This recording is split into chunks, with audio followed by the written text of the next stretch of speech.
ಕಾರ್ಯಕ್ರಮವನ್ನ ಕುರಿತು ಕಾರ್ಯಕ್ರಮದ ಕೇಂದ್ರ ಬಿಂದು ಎನ್ಡಿಎ ಮೈತ್ರಿ ಅಭ್ಯರ್ಥಿಯಾದಂತ ಪ್ರಜ್ವಲ್ ರೇವಣ್ಣ ಸಾಹೇಬರು ದಯವಿಟ್ಟು ಕಾರ್ಯಕ್ರಮವನ್ನು ಕುರಿತು ಮಾತಾಡಬೇಕು ಅಂತ ಕೋರ್ತೇನೆ.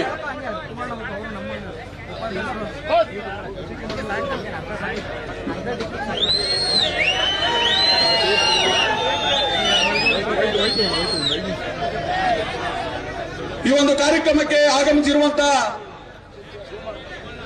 ರಾಜ್ಯ ಶ್ರೇಷ್ಠ ಮುಖ್ಯಮಂತ್ರಿಗಳ ಒಬ್ಬರಾದಂತಹ ಧೀಮಂತ ನಾಯಕ ಮಾಜಿ ಮುಖ್ಯಮಂತ್ರಿಗಳಾದ ಕುಮಾರಸ್ವಾಮಿ ಅವರಿಗೆ ಜೆಡಿಎಸ್ ಮತ್ತು ಬಿಜೆಪಿ ಕಾರ್ಯಕರ್ತ ಬಂಧುಗಳ ಪರವಾಗಿ ಅರಕಲಗೂಡಿನ ಸಮಸ್ತ ಕುಮಾರಣ್ಣನ ಅಭಿಮಾನಿಗಳ ಪರವಾಗಿ ವೇದಿಕೆ ಮೇಲಿರುವ ಎಲ್ಲ ಗಣ್ಯರ ಪರವಾಗಿ ಹೃದಯ ಸ್ಪರ್ಶಿ ಸ್ವಾಗತವನ್ನು ಕೋರ್ತೇನೆ. ದಯವಿಟ್ಟು ಜೋರಾದ ಚಪ್ಪಾಳೆಯೊಂದಿಗೆ ಅವರಿಗೆ. ಹಾಗೆ ನಿಮ್ಮೆಲ್ಲರ ರೈತ ನಾಯಕ ಜನಪರ ಹೋರಾಟಗಾರ ಮಾಜಿ ಸಚಿವರು ಆಗಿರುವಂತಹ ಎಚ್.ಎಂ. ವಿಶ್ವನಾಥ್ ಸಾಹೇಬರು ಕೂಡ ಜೋರಾದ ಚಪ್ಪಾಳೆಯೊಂದಿಗೆ ಹೃದಯ ಸ್ಪರ್ಶಿ ಸ್ವಾಗತವನ್ನು ಕೋರ್ತೇನೆ. ಹಾಗೆ ಅರಕಲಗೂಡಿನ ಜನಪ್ರಿಯ ಶಾಸಕರು ಮಾಜಿ ಸಚಿವರು ನಮ್ಮೆಲ್ಲರ ಜನಪ್ರಿಯ ನಾಯಕರಾದಂತ ಅಭಿವೃದ್ಧಿ ಅಧಿಕಾರ ಎ ಮಂಜು ಸಾಹೇಬರು ಕೂಡ ವೇದಿಕೆಯಲ್ಲಿದ್ದಾರೆ. ಅವರಿಗೂ ಕೂಡ ಎಲ್ಲರ ಪರವಾಗಿ ಹೃದಯ ಸ್ಪರ್ಶಿ ಸ್ವಾಗತವನ್ನು ಕೋರ್ತೇನೆ. ದಯಮಾಡಿ ವೇದಿಕೆ ಹಿಂಭಾಗದಲ್ಲಿರೋರು ಎಲ್ಲರೂ ಇಳಿಬೇಕು ಕೆಳಗಡೆ ಪ್ಲೀಸ್. ಇದು ನಿಮ್ಮಲ್ಲಿ ಮನವಿಯನ್ನ ಮಾಡ್ಕೊಳ್ತೇನೆ. ವೇದಿಕೆ ಮೇಲೆ ಜಾಸ್ತಿ ಜನ ಆದ್ರಿ, ದಯವಿಟ್ಟು ಎಲ್ಲರೂ ಕೂಡ ವೇದಿಕೆಯಿಂದ ಕೆಳಗಿಳಿಬೇಕು.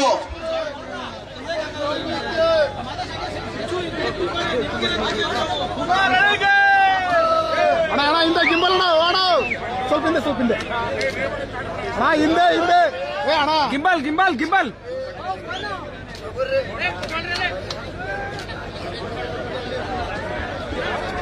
ಧನ್ಯವಾದಗಳು. ಹಾಗೆ ಈ ಒಂದು ಕಾರ್ಯಕ್ರಮದ ಕುರಿತು ನಿಮ್ಮೆಲ್ಲರ ಕೇಂದ್ರ ಬಿಂದು ಎನ್ಡಿಎ ಮೈತ್ರಿ ಅಭ್ಯರ್ಥಿ ಯುವಕರ ಕಣ್ಮಣಿ ಹಾಸನದ ಅಧಿಕಾರ ಶ್ರೀಯುತ ಪ್ರಜ್ವಲ್ ರೇವಣ್ಣ ಸಾಹೇಬರು ನಿಮ್ಮೆಲ್ಲರ ಕುರಿತು ಮತ ಯಾಚಿಸಬೇಕು ಅಂತ ತಮ್ಮಲ್ಲಿ ವಿನಯ ಪೂರ್ವಕವಾಗಿ ಕೋರ್ತೇನೆ ಬಂಧುಗಳೇ.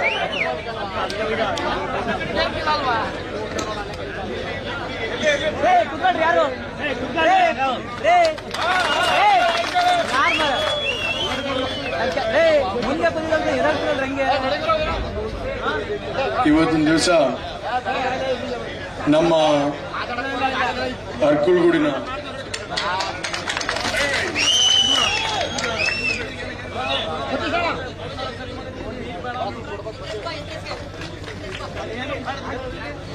ಫ್ರೂಟ್ ಬಗ್ಗೆ ಅಂತ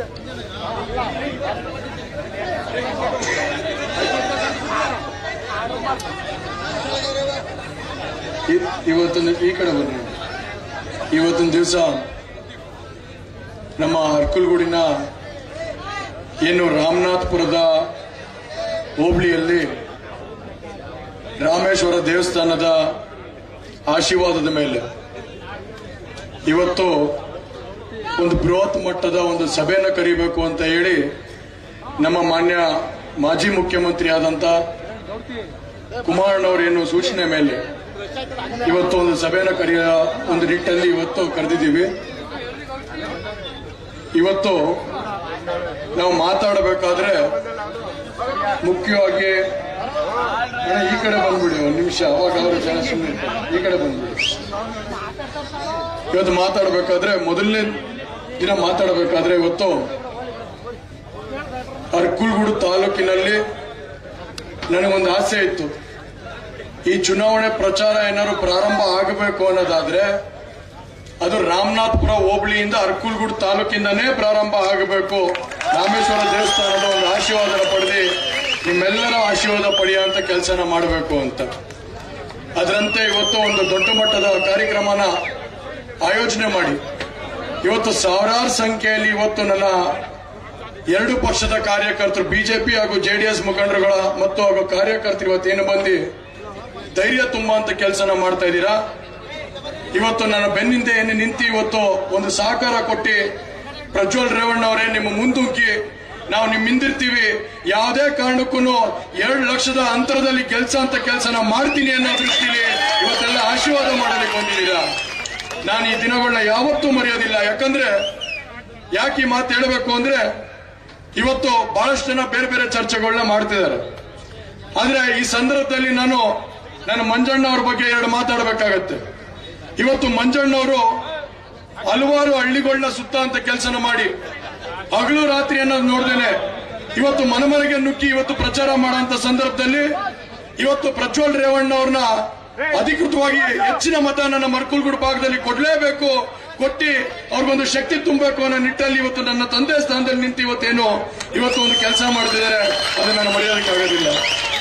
ನಾನು ಸುಮಾರು 10 ಗಂಟೆಗೆ ಬಂದೆ. 10 ಗಂಟೆಗೆ ಬಂದಂತ ಸಂದರ್ಭದಲ್ಲಿ ನನ್ನ ಪ್ರಕಾರ ಮಂಜಣ್ಣವರು ಸುಮಾರು 9 ಕಾಲಿಗೆ ಬಂದಿದ್ರು ಏನೋ. 9 ಕಾಲಿಗೆ ಬಂದು ನಿಂತ್ಕೊಂಡು ಕುರ್ಚಿ ಮೇಲೆ ಕೂರ್ಲಿಲ್ಲ, ಮುಂದೆ ಅಲ್ಲಿ ಗೇಟ್ ಹತ್ರ ನಿಂತ್ಕೊಂಡು ಪ್ರತಿಯೊಬ್ಬ ಕಾರ್ಯಕರ್ತ ಮುಖಂಡ ಬಂದಂತ ಸಂದರ್ಭದಲ್ಲಿ ಅವನಿಗೆ ಕೈ ಕೊಟ್ಟಿ ಒಳಗ್ ಬಾ, ನಾವು ನಿಮ್ ಜೊತೆ ಇದೀವಿ ಅನ್ನೋ ಒಂದು ಧೈರ್ಯನ ತುಂಬಾ ಅಂತ ಕೆಲಸನ ಇವತ್ತು ನಮ್ಮ ಶಾಸಕರು ಏನ್ ಮಾಡಿದ್ದಾರೆ. ಇವತ್ತು ಆ ಪ್ರೀತಿ ವಿಶ್ವಾಸನ ಏನ್ ಗೆದ್ದಿದ್ದಾರೆ. ಒಂದು ತಂದೆ ಸ್ಥಾನದಲ್ಲಿ ನಿಂತ್ಕೊಂಡು ಒಬ್ಬ ಮಗನಿಗೆ ಯಾವ ರೀತಿ ಆಶ್ರಯ ಕೊಡಬೇಕು, ಯಾವ ರೀತಿ ಆಶೀರ್ವಾದ ಮಾಡಬೇಕು, ಯಾವ ರೀತಿ ಅವ್ರ ಜೊತೆ ಬೆನ್ನೆಂಬಲಾಗಿ ನಿಂತ್ಕೊಳ್ಳೋ ಕೆಲಸನ ಮಾಡಬೇಕು, ಇವತ್ತೆಲ್ಲದೂ ಕೂಡ ಇವತ್ತು ಮಂಜಣ್ಣ ಮಾಡೋ ಅಂತ ಕೆಲಸ ಏನ್ ಮಾಡಿದ್ದಾರೆ.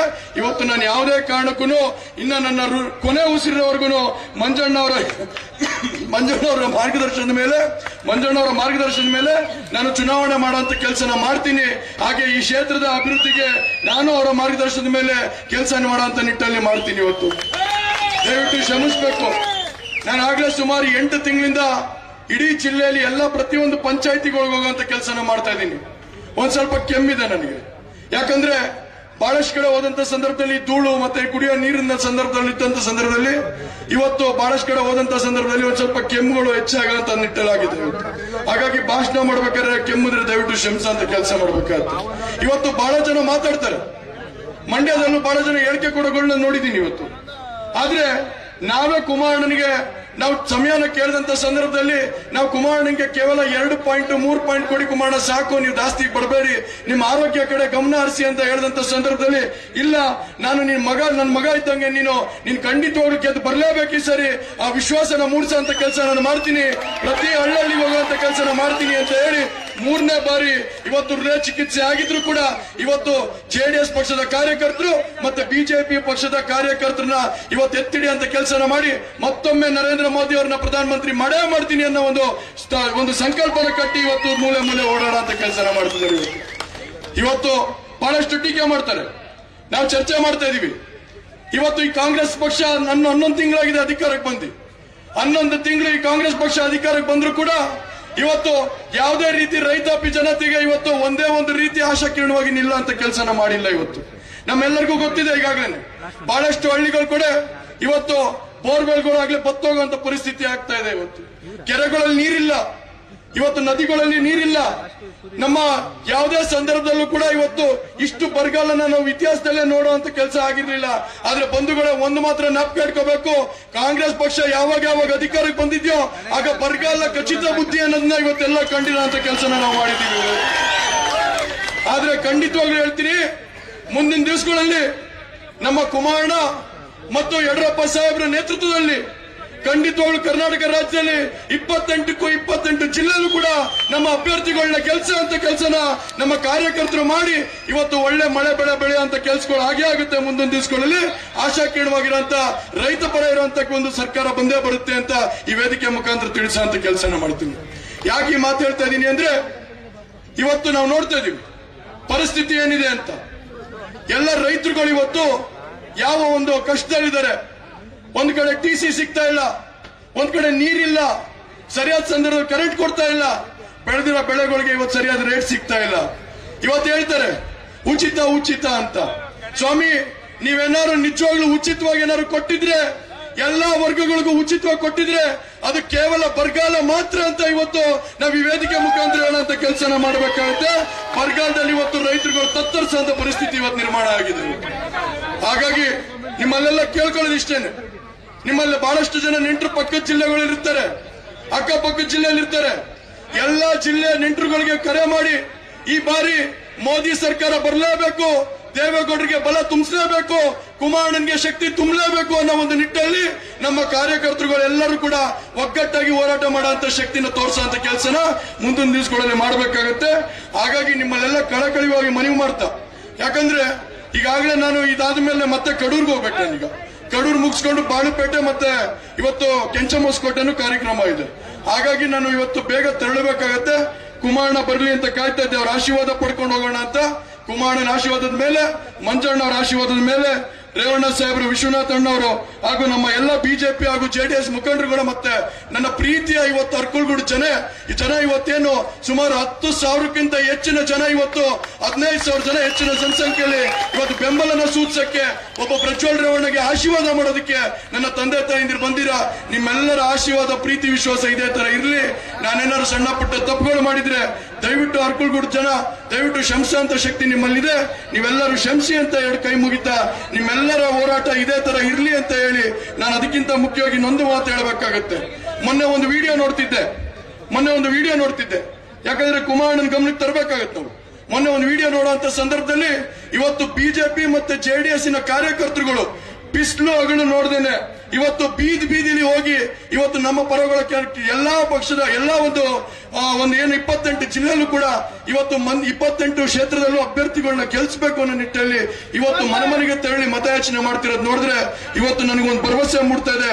ಖಂಡಿತವಾಗ್ಲೂ 28ಕ್ಕೆ 28 ಕೂಡ ಇವತ್ತು ಕುಮಾರಣ್ಣ ಮತ್ತು ಯಡಿಯೂರಪ್ಪ ಸಾಹೇಬ್ರ ನೇತೃತ್ವದಲ್ಲಿ ನಾವು ನರೇಂದ್ರ ಮೋದಿ ಅವರಿಗೆ ಎಲ್ಲಾ ಅಭ್ಯರ್ಥಿಗಳನ್ನು ಒಂದೇ ವಿಮಾನದಲ್ಲಿ ಕರ್ಕೊಂಡು ಹೋಗುವಂತ ಕೆಲಸ ನಿಮ್ಮೆಲ್ಲರ ಆಶೀರ್ವಾದದಲ್ಲಿ ಮಾಡ್ತೀವಿ ಅಂತ ಹೇಳಿ ಇವತ್ತು ನಿಮ್ಮೆಲ್ಲರ ಪ್ರೀತಿ ವಿಶ್ವಾಸ ಇದೇ ತರ ಇರಲಿ ಹಾಗೂ ನಿಮ್ಮೆಲ್ಲರ ಆಶೀರ್ವಾದ ಇದೇ ತರ ಇರಲಿ ಅಂತ ಹೇಳಿ ಏನು ಕ್ರಮ ಸಂಖ್ಯೆ ನಂಬರ್ 2 ತನೆ ಹೊತ್ತ ಮಹಿಳೆ ಚಿಹ್ನೆಗೆ ಗುರುತನ್ನ ಮತಕ್ಕೆ ಏನು ಓಟ್ ಹಾಕುವಂತ ಕೆಲಸನ 26ನೇ ತಾರೀಕು ನೀವೆಲ್ಲರೂ ಮಾಡ್ತೀರಾ, ಅದು ಆಶೀರ್ವಾದದ ಮುಖಾಂತರ ಮಾಡಿ ಅಂತ ಹೇಳಿ ನಿಮ್ಮೆಲ್ಲರಿಗೂ ಮನವಿ ಮಾಡ್ತಾ 2 ಮಾತು ಮುಗಿಸ್ತೀನಿ.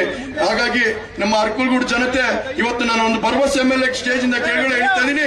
ನೀವೆಲ್ಲರೂ ಕೂಡ ನನ್ನ ಬೆನ್ನಿಂದ ನಿಂತು ಇವತ್ತು ಶಕ್ತಿ ತುಂಬುವಂತ ಕೆಲಸನ ಮಾಡಿದೀರಾ. ಆ ಒಂದು ಶಕ್ತಿನ ಇಡೀ ಜಿಲ್ಲೆಯಲ್ಲಿ ನಾನು ಮತ್ತೊಮ್ಮೆ ಒಂದು ಪುನರ್ಯೋಚನೆಯಲ್ಲಿ ಒಂದು ಶಕ್ತಿ ತಗೊಂಡು ಹೋಗುವಂತ ಕೆಲಸನ ಮಾಡ್ತೀನಿ. ಖಂಡಿತವಾಗ್ಲೂ ನಿಮ್ಮ ಆಶೀರ್ವಾದ ಇರ್ಲಿ ಅಂತ ಹೇಳ್ತಾ 2 ಮಾತು ಮುಗಿಸ್ತೀನಿ. ಧನ್ಯವಾದಗಳು.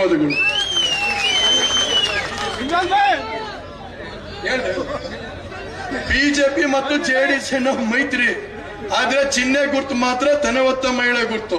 ಯಾಕಂದ್ರೆ 2 ಕೊಡೋದಕ್ಕಾಗೋದಿಲ್ಲ. ಯಾರೋ ಒಬ್ರು ಕರೆ ಮಾಡಿದ್ರು ನನಗೆ ನಿನ್ನೆ, ಸರ್ 2 ಚಿಹ್ನೆ ಇರ್ತದ ಅಂತ. 2 ಚಿಹ್ನೆ ಇರೋದಿಲ್ಲ, ಒಂದೇ ಚಿಹ್ನೆ, ಅದು ತನೆ ಹೊತ್ತ ಮಹಿಳೆ ಚಿಹ್ನೆ. ಆದ್ರೆ ಬಿಜೆಪಿ ಅವರು ಕೂಡ ಮತ ಹಾಕ್ಬೇಕಾದ್ರೆ ಅದು ಮೋದಿಗೆ ಹೋಗುತ್ತೆ ಅನ್ನೋ ಒಂದು ಮತನ ಮೋದಿಗೆ ಹೋಗುತ್ತೆ ಅನ್ನೋದನ್ನ ಈ ಸ್ಪಷ್ಟನೆ ಮಾಡ್ತೀನಿ. ಜೆಡಿಎಸ್ ಅವರು ಮತ ಹಾಕ್ಬೇಕಾದ್ರೆ ಅದು ಕುಮಾರಣ್ಣಗೆ ದೇವೇಗೌಡರಿಗೆ ಹೋಗುತ್ತೆ ಅನ್ನೋ ಒಂದು ಸ್ಪಷ್ಟನೆ ಮಾಡ್ತೀನಿ. ಒಂದು ಕಡೆ ನಮ್ಗೆ ಮೊದಲು ಒಂದು ಆನೆ ಬಲ ಇತ್ತು, ಏನು ಜೆಡಿಎಸ್ನ ನಮ್ಮ ಮುಖಂಡರು ಕಾರ್ಯಕರ್ತರ ಆನೆ ಬಲ ಇತ್ತು. ಅದಾದ್ಮೇಲೆ ವಿಧಾನಸಭಾ ಕ್ಷೇತ್ರದಲ್ಲಿ 2 ಆನೆ ಬಲ ಬಂತು. ಒಂದು ಜೆಡಿಎಸ್ ಪಕ್ಷದ ಕಾರ್ಯಕರ್ತರ ಮುಖಂಡರು ಹಾಗೂ ಮಂಜಣ್ಣ ಅವರ ಒಂದು ಆನೆ ಬಲ ಬಂತು. ಆದ್ರೆ ಈಗ 3 ಆನೆ ಬಲ ಬಂದಿದೆ. ಬಿಜೆಪಿಯ ಕಾರ್ಯಕರ್ತರ ಮುಖಂಡರುಗಳು ಜೊತೆಗೆ ಮಂಜಣ್ಣ ಅವರ ಕಾರ್ಯಕರ್ತರ ಮುಖಂಡರುಗಳು ಹಾಗೂ ಜೆಡಿಎಸ್ ಪಕ್ಷದ ಕಾರ್ಯಕರ್ತರ ಮುಖಂಡರುಗಳು 3 ಆನೆ ಬಲ ಬಂದಿರೋದ್ರಿಂದ ಮಂಜಣ್ಣ ಅವರು ಅವತ್ತೇ ಹೇಳಿದ್ರು 1 ಲಕ್ಷಕ್ಕೂ ಅಧಿಕ ಮತನ ನಾನು ಪ್ರಜ್ವಲ್ ರೇವಣ್ಣಗೆ ಕೊಡಿಸುವಂತ ಕೆಲಸನ ಮಾಡ್ತೀನಿ, ನಮ್ಮ ಕಾರ್ಯಕರ್ತರು ಸಂಕಲ್ಪನೆ ಮಾಡಿದ್ದಾರೆ ಅನ್ನೋ ಒಂದು ಮಾತನ್ನ ಹೇಳಿದ್ರು. ನಿಮ್ಮೆಲ್ಲರ ವಿಶ್ವಾಸ ಇದೇ ತರ ಇರಲಿ ಅಂತ 2 ಮಾತಾಡಿ ಮುಗಿಸ್ತೀನಿ. ಧನ್ಯವಾದಗಳು. ಕ್ರಮ ಸಂಖ್ಯೆ 2ಕ್ಕೆ ಮತ ಹಾಕುವುದ್ರ ಮುಖೇನ ನಾನು ಜಯಶೀಲನಾಗಿ ಮಾಡಬೇಕು ಅಂತ ಮತ ಯಾಚಿಸಿದಂತ ಪ್ರಜ್ವಲ್ ರೇವಣ್ಣ ಸಾಹೇಬರಿಗೆ ಧನ್ಯವಾದಗಳು. ದಯವಿಟ್ಟು ಇವತ್ತೊಂದು ಪ್ರತಿಜ್ಞೆಯನ್ನು ಮಾಡೋಣ ಬಂಧುಗಳೇ. ಎಲ್ಲ ಕೈ ಎತ್ತುವುದರ ಮೂಲಕ ಮೇಲೆ ಕೈ ಎತ್ತಿ ದಯವಿಟ್ಟು ನಾವು ಬೆಂಬಲವನ್ನ ಸೂಚಿಸ್ತಾ ಇದೀವಿ. ಅರಕಲಗೂಡಿನ ಸಮಸ್ತ ಜೆಡಿಎಸ್ ಮತ್ತು ಬಿಜೆಪಿ ಕಾರ್ಯಕರ್ತ ಬಂಧುಗಳು ಕೈ ಎತ್ತುವುದರ ಮುಖೇನ ನಿಮಗೆ ಬೆಂಬಲವನ್ನ ಕೊಟ್ಟಿದ್ದೀವಿ ಅಂತ ಎಲ್ಲ ಕಾರ್ಯಕರ್ತ ಬಂಧುಗಳಿಗೆ ಧನ್ಯವಾದಗಳನ್ನ ಸೂಚಿಸ್ತಾ ಈಗ ನಮ್ಮ ಶಾಸಕರಿಂದ ಬೀಳ್ಕೊಡುಗೆಯನ್ನ ವಿಶ್ವನಾಥ್ ಸಾಹೇಬರಿಗೆ ಕೊಡ್ತಾ ಇದ್ದಾರೆ. ಅವರಿಗೆ ಎಲ್ಲ ಜೋರಾದ ಚಪ್ಪಾಳೆ ಕಾರ್ಯಕ್ರಮದ ನಿಮಿತ್ತ ಅವರು ತೆರಳ್ತಾ ಇದ್ದಾರೆ. ಜೋರಾದ ಚಪ್ಪಾಳೆ ಒಂದಿಗೆ ಬೀಳ್ಕೊಡುಗೆಯನ್ನ ಕೊಡೋಣ ಬಂಧುಗಳೇ. ಕಾರ್ಯಕ್ರಮ ಮುಂದುವರೆದಂತೆ ನಮ್ಮ ಹಾಸನದ ಅಭಿವೃದ್ಧಿ ಅಧಿಕಾರರು ಮಾಜಿ ಸಚಿವರು ಆದಂತ ಹಾಗೆ ನಮ್ಮ ಎನ್ಡಿಎ ಅಭ್ಯರ್ಥಿಯಾದಂತ ಪ್ರಜ್ವಲ್ ಸಾಹೇಬ್ರಿಗೂ ಕೂಡ ನಮ್ಮ ಕ್ಷೇತ್ರದ ಜನಪ್ರಿಯ ಶಾಸಕರಿಂದ ಒಂದು ಸನ್ಮಾನ, ಒಂದು ಗೌರವ ಸಮರ್ಪಣೆ. ದಯಮಾಡಿ ರೇವಣ್ಣ ಸಾಹೇಬರು ಕಾರ್ಯಕರ್ತರನ್ನು ಕುರಿತು 2 ಮಾತಾಡಬೇಕು ಅಂತ ತಮ್ಮಲ್ಲಿ ಮನವಿಯನ್ನ ಮಾಡ್ಕೊಳ್ತೇನೆ.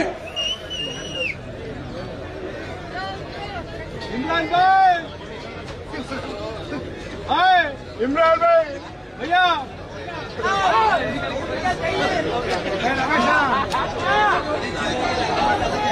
ಇವತ್ತಿನ ರಾಮನಾಥಪುರ ಹೋಬಳಿಯ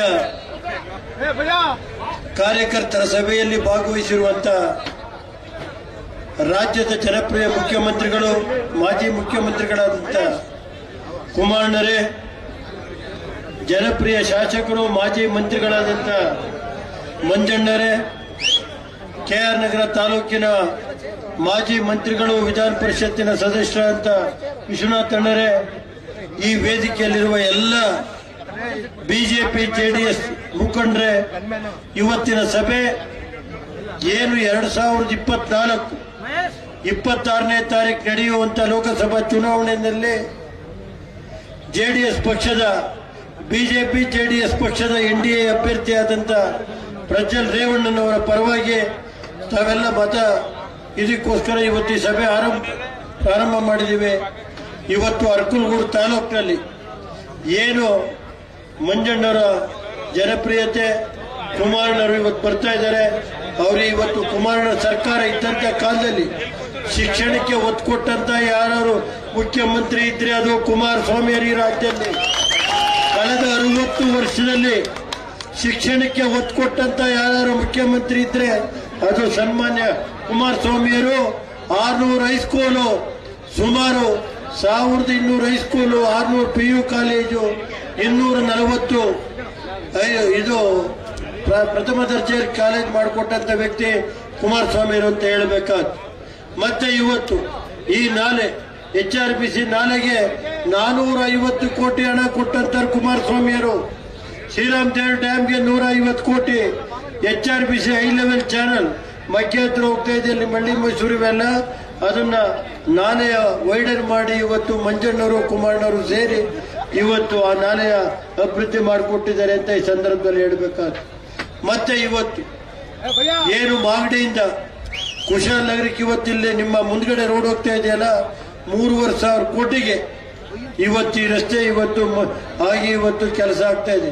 KR ನಗರ ಇದು ಸಾಲಿಗ್ರಾಮ KR-ಪೇಟೆ ಮಾಗಡಿ ಮೇಲೆ ಹೋಗುವಂತ ರಸ್ತೆ ಇವತ್ತು 3,500 ಕೋಟಿ ರಸ್ತೆ.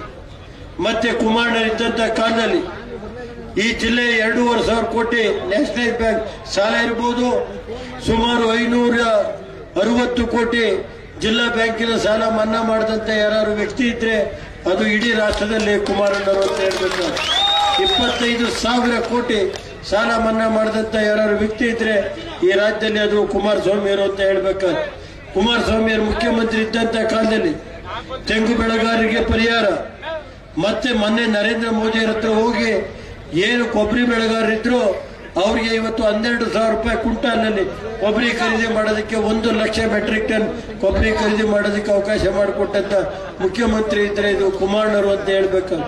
ಇವತ್ತು ಈ ಜಿಲ್ಲೆಯ ಹಿರಿಯ ಶಾಸಕರಾದಂಥ ಮಾಜಿ ಮಂತ್ರಿಗಳಾದಂಥ ನಮ್ಮ ಸನ್ಮಾನ್ಯ ಮಂಜಣ್ಣವರು ಇವತ್ತು ಅರಕಲಗೂಡು ತಾಲೂಕಲ್ಲಿ ಅವ್ರದೇ ಸೇವೆ ಇದೆ.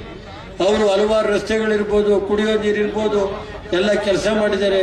ಅವರು ಇವತ್ತು ನಿಮ್ಮನ್ನ ಕುರಿತು ಮಾತಾಡ್ತಾರೆ. ತಾವೆಲ್ಲ ದಯಮಾಡಿ ಇವತ್ತು ದೇವೇಗೌಡರು ಇವತ್ತು ಈ ಜಿಲ್ಲೆಗೆ, ಅದರಲ್ಲಿ ದೇವೇಗೌಡರ ಪ್ರಜ್ವಲ್ ಅವರು, ನಾವು ಶಾಸಕರು ಕುಮಾರಣ್ಣಲ್ಲ ಸೇರಿ ಸುಮಾರು 15,000 ಕೋಟಿ ಕೇಂದ್ರ ಸರ್ಕಾರದ ರಸ್ತೆ ಇದೆ.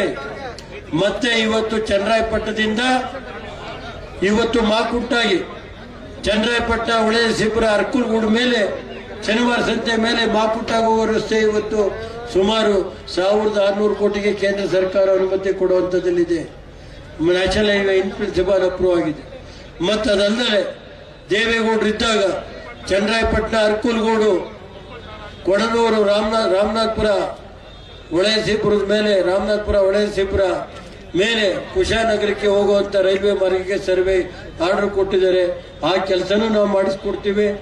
ಮತ್ತೆ ಇವತ್ತು ಏನು ಹೇಮಾವತಿ ಕೆಳಗಡೆ ಡ್ಯಾಮ್ದು KRS ಟೈಪ್ ಮಾಡಬೇಕು ಅನ್ನೋ ಒಂದು ಜನತೆ ಭಾವನೆ ಇದೆ. ಆ ಕೆಲಸನೂ ಮಾಡೋಣ. ಇವತ್ತು ನಾನು ಒಂದೇ ಜಿಲ್ಲಾಡಳಿತಕ್ಕೆ, ಸರ್ಕಾರಕ್ಕೆ ಕುಡಿಯೋ ನೀರಿಗೆ ಇವತ್ತು ಜನ ಆಕರಿಸ್ತಾ ಇದ್ದಾರೆ. ಹೊಳೆಯಲ್ಲಿ ನೀರು ಬಿಡಬೇಕು, ನೀವು ನಾಲೆಗಳಲ್ಲಿ ನೀರು ಬಿಟ್ಟು 15 ದಿವಸ ಜನನ ಕಾಪಾಡಬೇಕು ಅಂತ ಇವತ್ತು ಸರ್ಕಾರನ ಒತ್ತಾಯ ಮಾಡ್ತೀನಿ. ನೀವು ತುಮಕೂರಿಗೆ 15 ದಿವಸ ನೀರು ಬಿಟ್ಟರೆ ನಾವೇನ್ ಬೇಡ ಅನ್ನಲ್ಲ, ಅವರು ಅಣ್ತಂದಿರು, ನಾವು ಅಣ್ತಂದಿರು. ಆದ್ರೆ ನಮ್ಮ ಜನಕ್ಕೆ ಪೊಲೀಸ್ ಹಾಕೊಂಡು ನೀವು 480 ಜನ ಪೊಲೀಸ್ ಹಾಕಿ 15 ದಿನ ಅಲ್ಲಿ ಬಿಡ್ತೀರಿ, ನಾವೇನ್ ಮಾಡಿದೀವಿ ಪಾಪ ಅಂತ ಹೇಳ್ಬೇಕಾದ್ರೆ. ಇವತ್ತು ಈ ಜಿಲ್ಲೆಗೆ ಕಾಂಗ್ರೆಸ್ ಕೊಡುಗೆ ಏನು? ಕಾಂಗ್ರೆಸ್ ಏನ್ ಕೊಟ್ಟಿದೆ ಈ ಜಿಲ್ಲೆಗೆ? ಕುಮಾರಣ್ಣ ಸರ್ಕಾರ ದೇವೇಗೌಡರು ಇದ್ದಾಗ ಹಳ್ಳಿ ಮೈಸೂರು ನಾಲೆ ಮಾಡಿದ್ದು ಯಾರು? ದೇವೇಗೌಡರು ನೀರಾವರಿ ಮಂತ್ರಿ ಆಗಿದ್ದಾಗ ಹಳ್ಳಿ ಮೈಸೂರು ನಾಲೆ, ನಂಜೇಗೌಡರು ಈ ನಾಲೆಗೆ ಪ್ರಥಮವಾಗಿ ಇದು ಕೊಟ್ಟಂತ ನಂಜೇಗೌಡರು, ಎಚ್ ಎನ್ ನಂಜೇಗೌಡರು. ಅದಾದ್ಮೇಲೆ ಅದನ್ನ ಮುಂದುವರಿಸಿದಂತ ಯಾರು ವ್ಯಕ್ತಿ ಇದ್ರೆ ಹಳ್ಳಿ ಮೈಸೂರು KR ಪೇಟೆಗೆ ಹೋಗೋ ನಾಲೆ ಮಾಡೋದಕ್ಕೆ ಇವತ್ತು ನೀರಾವರಿ ಯೋಜನೆಗಳಿಗೆ ಮಾಡಿದ್ರೆ ಅದು ಸನ್ಮಾನ್ಯ ದೇವೇಗೌಡರು ಅನ್ನೋದು ಮರಿಬಾರ್ದು. ಆರಂಗಿ ನಾಲೆ ಇರ್ಬೋದು, ಹಳ್ಳಿ ಮೈಸೂರು HRBC ನಾಲೆ ಇರ್ಬೋದು, HRBC ದೊಡ್ಡ ಕಾನೂರಿಗೆ ಹೋಗೋ ನಾಲೆ ಇರ್ಬೋದು, ಇವೆಲ್ಲ ದೇವೇಗೌಡರ ಕಾಲದಲ್ಲಿ ಮಾಡಿದಂತ ಇದು. ಹಾಸನದಿಂದ ಇವತ್ತು ಬಿಳಿಕೆರೆಗೆ 2,000 ಕೋಟಿ ರಸ್ತೆಗೆ ಇವತ್ತು ಕೇಂದ್ರ ಸರ್ಕಾರದ ಗಡ್ಕರಿ ಈಗಾಗಲೇ ಅಡಿಗಲ್ಲು ಹಾಕಿದೆ. ಅದೇ ರೀತಿ ಇವತ್ತು ಜಿಲ್ಲಾ ಆಸ್ಪತ್ರೆ ಇರ್ಬೋದು, ಇಂಜಿನಿಯರಿಂಗ್ ಕಾಲೇಜ್ ಇರ್ಬೋದು. ಮುಂದಿನ ದಿನಗಳಲ್ಲಿ ಕುಮಾರಣ್ಣನ ಮಂಜಣ್ಣರು ನಾನು ಮನವಿ ಮಾಡ್ತಾ ಇದ್ದೀನಿ, ರಾಮನಾಥ್ಪುರಕ್ಕೆ ಒಂದು ಇಂಜಿನಿಯರ್ ಕಾಲೇಜ್ ತರಲೇಬೇಕು. ಆ ಕೆಲಸ ಮಂಜಣ್ಣರ ನೇತೃತ್ವದಲ್ಲಿ ನಾವು ಮಾಡ್ತೀವಿ. ರಾಮನಾಥ್ಪುರದಲ್ಲಿ ಇಂಜಿನಿಯರಿಂಗ್ ಕಾಲೇಜು ನಾನು ಅವತ್ತು ಹೇಳಿದ್ದೀನಿ, ಇವತ್ತು ಹೇಳ್ತಾ ಇದ್ದೀನಿ, ಮಂಜಣ್ಣರ ನೇತೃತ್ವದಲ್ಲಿ ಇಂಜಿನಿಯರ್ ಕಾಲೇಜು ಮತ್ತು ಡಿಪ್ಲೊಮಾ ಕಾಲೇಜ್ ಇಲ್ಲಿ ಮಾಡೇ ತೀರ್ತೀವಿ. ಮಂಜಣ್ಣರ ನೇತೃತ್ವದಲ್ಲಿ ಕುಮಾರಣ್ಣರು ಮುಂದೆ ಹೇಳ್ತಾ ಇದ್ದೀನಿ, ಮುಂದಿನ ದಿನ ಒಳ್ಳೆ ದಿನ ಬರುತ್ತೆ. ಈ ರಾಮನಾಥ್ಪುರನ ಏನು ಒಂದು ತಾಲೂಕ್ ಕೇಂದ್ರ ಇದೆ ಆ ತರ ಮಾಡುವಂತ ಕೆಲಸನ ಮಂಜಣ್ಣವರು ಮಾಡ್ತಾರೆ ಅಂತ ಹೇಳಿ ಸಂದರ್ಭದಲ್ಲಿ ನಾನಿವತ್ತು ಅವತ್ತೇ ಹೇಳಿದೆ, ರಾಮನಾಥ್ಪುರಕ್ಕೆ ಇಂಜಿನಿಯರಿಂಗ್ ಕಾಲೇಜ್ ಮಾಡಬೇಕು, ರಾಮನಾಥ್ಪುರ ಮತ್ತೆ ಚನ್ನರಾಯಪಟ್ಟಣ 3 ಕಡೆ ಅಂತ. ಇವತ್ತು ಅದು ಮಂಜಣ್ಣರ ಕೆಲಸ, ನಾನು ಮಂಜಣ್ಣವರು ಕುಮಾರಣ್ಣವರು ಮಾಡ್ತೀವಿ ಅಂತ ಹೇಳಿ ಇವತ್ತು ಮಂಜಣ್ಣವರು ಇವತ್ತು ಏನು ಈ ಜಿಲ್ಲೆ ಕೆಲಸ ಮಾಡಿದ್ದಾರೆ ಅದಕ್ಕೆ ನಾವೆಲ್ಲ ಋಣಿಯಾಗಿದ್ದೀವಿ. ಅವರು ಮಂತ್ರಿ ಇದ್ದಂತ ಕಾಲದಲ್ಲಿ ತಾಲೂಕಿಗೆ ಜಿಲ್ಲೆಗೆ ಅವ್ರದೇ ಆದಂತ ಕೊಡುಗೆ ಇದೆ.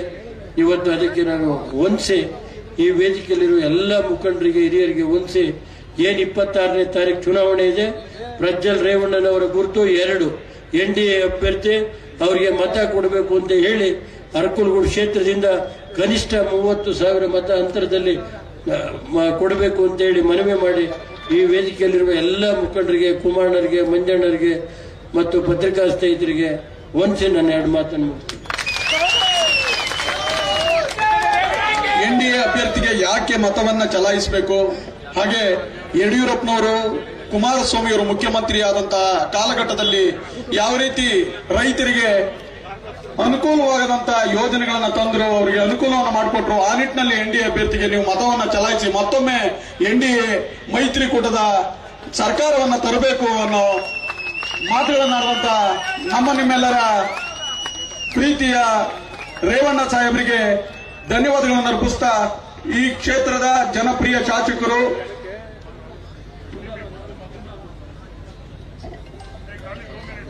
ಕ್ಷಮೆ ಇರಲಿ ಅಡಚಣೆಗಾಗಿ ದಯಮಾಡಿ ಇಮ್ರಾನ್ ಮಕ್ತಾರ್ ಅವರು JDS ನ ಹಿರಿಯ ಮುಖಂಡರು ದಯವಿಟ್ಟು 2 ಮಾತುಗಳಲ್ಲಿ ಮುಗಿಸಬೇಕು, ಕಾಲ ವಿಳಂಬ ಇದೆ. ಇವತ್ತಿನ ಕಾರ್ಯಕ್ರಮಕ್ಕೆ ಆಗಮಿಸಿರುವಂತಹ ಎಲ್ಲ ಪೂಜ್ಯರಿಗೆ ನನ್ನ ಅಭಿನಂದನೆಗಳನ್ನು ಮೊದಲನಾಗಿ ಸಲ್ಲಿಸಿ, ಇವತ್ತು ನಮ್ಮ ರಾಮನಾಥ್ಪುರ ಗ್ರಾಮಕ್ಕೆ ಈ ರಾಜ್ಯದ ಏಳಿಗೆಗೆ ಶ್ರಮಿಸುವಂತಹ ಯಾರು ಒಬ್ಬ ಏಕೈಕ ವ್ಯಕ್ತಿ ಇದ್ದಾರೆ ಅಂದ್ರೆ ಅದು ನಮ್ಮ ಮಾಜಿ ಮುಖ್ಯಮಂತ್ರಿಗಳು ಅಂತ ಹೇಳೋದಕ್ಕೂ ನಾನು ಇಲ್ಲಿ ತುಂಬಾ ಸಂತೋಷದಲ್ಲಿ ನಾನು ಹೇಳಕ್ಕೆ ಇಚ್ಛೆ ಪಡ್ತೀನಿ. ಯಾಕೆ ಅಂದ್ರೆ ಅವ್ರು ಮೊದಲದಾಗ CM ಆದಾಗ ರೈತರಿಗೆ ಒಂದು ಬಲ ಬಂತು, ರೈತರು ಒಂದು ಒಳ್ಳೆ ನಿಟ್ಟಲ್ಲಿ ಒಂದು ಶಕ್ತಿ ಆದ್ರು, ಒಳ್ಳೆ ನಿಟ್ಟಲ್ಲಿ ಅವರ ಒಂದು ಆಸೆಗಳು ಆಕಾಂಕ್ಷೆಗಳನ್ನು ಈಡೇರಿಸಿದ್ರು. ಅವರು ಗೆಲುವೆ ಅವರ CM ಆಗದೆ ನಮ್ಮ ರಾಜ್ಯಕ್ಕೆ ಒಂದು ಒಳ್ಳೆ ಸಂದೇಶ ಅಂತ ಹೇಳ್ಬಿಟ್ಟು ನಾನು ಈ ಸಂದರ್ಭದಲ್ಲಿ ಹೇಳಕ್ಕೂ ನಾನು ಇಚ್ಛೆ ಪಡ್ತೀನಿ. ಇವತ್ತು ನಮ್ಮ ತಾಲೂಕಿಗೆ ಒಂದು ಒಳ್ಳೆ ನಿಟ್ಟಿನ ಒಳ್ಳೆ ಹೃದಯವಂತಕ ಶಾಸಕರು ನಮಗೆ ಸಿಕ್ಕಿದರೆ ಪುನಃ ಅಂತ ಹೇಳಿದ್ರೆ ಅದು ಮಂಜಣ್ಣನವರು ಅಂತ ನಾನು ಈ ಸಂದರ್ಭದಲ್ಲಿ ಹೇಳಕ್ಕೆ ನಾನು ಇಷ್ಟಪಡ್ತಾ ಇದ್ದೀನಿ. ನಮ್ಮ ರೇವಣ್ಣವರು ಅಷ್ಟೇ, ಏನಾರು ಛಲಪಟ್ಟು ಏನಾರು ಇಲ್ಲಿ ಅಭಿವೃದ್ಧಿ ತೋರಿಸಬೇಕು ಅಂತ ಹೇಳ್ಬಿಟ್ಟು ಅವ್ರ ಮನಸ್ಸಲ್ಲಿ ಬಂದ್ರೆ ಯಾವುದೇ ಒಂದು ಪಣ ತೊಟ್ಟು ಅದನ್ನ ಸಾಧನೆ ಮಾಡಿ ನಮ್ಮ ರೈತರಿಗೆ ಎಲ್ಲರಿಗೂ ಒಂದು ಸಲ್ಲಿಸ್ತಾರೆ ಅನ್ನೋದನ್ನು ನೀವು ನೋಡಿದ್ದೀರಿ, ಅವ್ರು ಮಾಡಿಕೊಡ್ತಾರೆ ಅಂತ ಭಾವನೆಯನ್ನು ನಮಗಿದೆ. ಆದ್ರಿಂದ ಇವತ್ತು ನಮ್ಮ ಪ್ರಜ್ವಲ್ ಅವರಿಗೆ ನಾವು ಒಳ್ಳೆ ಬಹುಮತವನ್ನು ಕೊಡಿಸಿ ನಮ್ಮ ಮಂಜಣ್ಣನವ್ರಿಗೂ ಒಳ್ಳೆ ಹೆಸರು ಕೊಡ್ತೀರಿ ಅಂತ ನಾನು ಈ ಸಂದರ್ಭದಲ್ಲಿ ನಂಬಿ, ನೀವು ಒಳ್ಳೆ 30-40 ಸಾವಿರ ಲೀಡ್ಗಳಲ್ಲಿ ನಾವು ಕಳಿಸ್ತೀವಿ. ನಾವು ಯಾವುದೇ ನೀವು ಅವರಿಲ್ಲ ಇವರಿಲ್ಲ ಅಂತ ತಿಳ್ಕೊಬೇಡಿ, ನಾವೆಲ್ಲ ಅವ್ರ ಜೊತೆ ಇದ್ದೀವಿ, ಈ ಸರ್ಕಾರದ ಜೊತೆ ನಾವು ಇದ್ದೀವಿ. ನಾವು ಯಾವತ್ತೂ ನಾವು ಮಂಜಣ್ಣವ್ರಿಗೆ ನಾವು ಕೈ ಬಿಡೋದಿಲ್ಲ. ಯಾವತ್ತೂ ಅವರು ನಮ್ಗೆ ಹೇಳಿದನ್ನ ಇದು ಮಾಡೋದಿಲ್ಲ. ಯಾಕೆ ಅಂದ್ರೆ ಅವ್ರು ಏನಾದ್ರೂ ಒಂದು ಸಾಧನೆ ಮಾಡಬೇಕು, ಒಂದು ಒಳ್ಳೇದು ಮಾಡಬೇಕು ಅನ್ನೋ ನಿಟ್ಟಲ್ಲಿದ್ರೆ ಅದು ಯಾರಾದ್ರೂ ಒಬ್ಬ ಮನುಷ್ಯ ಮಾಡ್ತಾನೆ. ಆ ಶಕ್ತಿ ಇದೆ ಅಂದ್ರೆ ಮಂಜಣ್ಣನವ್ರಿಗಿದೆ. ಅವರು ಮಾಡೇ ಮಾಡ್ತಾರೆ. ಆ ಆಕಾಂಕ್ಷೆ, ಆ ಕೆಲಸವನ್ನು ತಂದೇ ತರ್ತಾರೆ ಅಂತ ನಾನು ಹೇಳಿ ಈ ಸಂದರ್ಭದಲ್ಲಿ ನಾನು ಮಾತಾಡಕ್ಕೆ ಅವಕಾಶ ಮಾಡಿಕೊಟ್ಟ ತಮ್ಮೆಲ್ಲರಿಗೂ ಒಂದು ಸೇರಿ ಮಾತನ್ನು ಮುಗಿಸ್ತೀನಿ. ಧನ್ಯವಾದಗಳು ಇಮ್ರಾನ್ ಅಖ್ತರ್ ಅವರಿಗೆ. ಈಗ ಎ ಮಂಜು ಸಾಹೇಬರು ದಯವಿಟ್ಟು ಕಾರ್ಯಕರ್ತರನ್ನು ಕೊಡ್ತೇನೆ ಮಾತಾಡಬೇಕು ಅಂತ ಕೋರ್ತೇನೆ. ಈ ಕಾರ್ಯಕ್ರಮದ ರೂವಾರಿಗಳು, ಕೇಂದ್ರ ಬಿಂದುವಾಗಿರುವಂತಹ ಮಾಜಿ ಸಚಿವರು, ಜನಪ್ರಿಯ ಶಾಸಕರಾದಂತಹ ಎ ಮಂಜು ಸಾಹೇಬರು ನಿಮ್ಮ ಮುಂದೆ ಜೋರಾದ ಚಪ್ಪಾಳೆಯೊಂದಿಗೆ ಅವರಿಗೆ ಸ್ವಾಗತಿಸೋಣ ಬಂಧುಗಳೇ.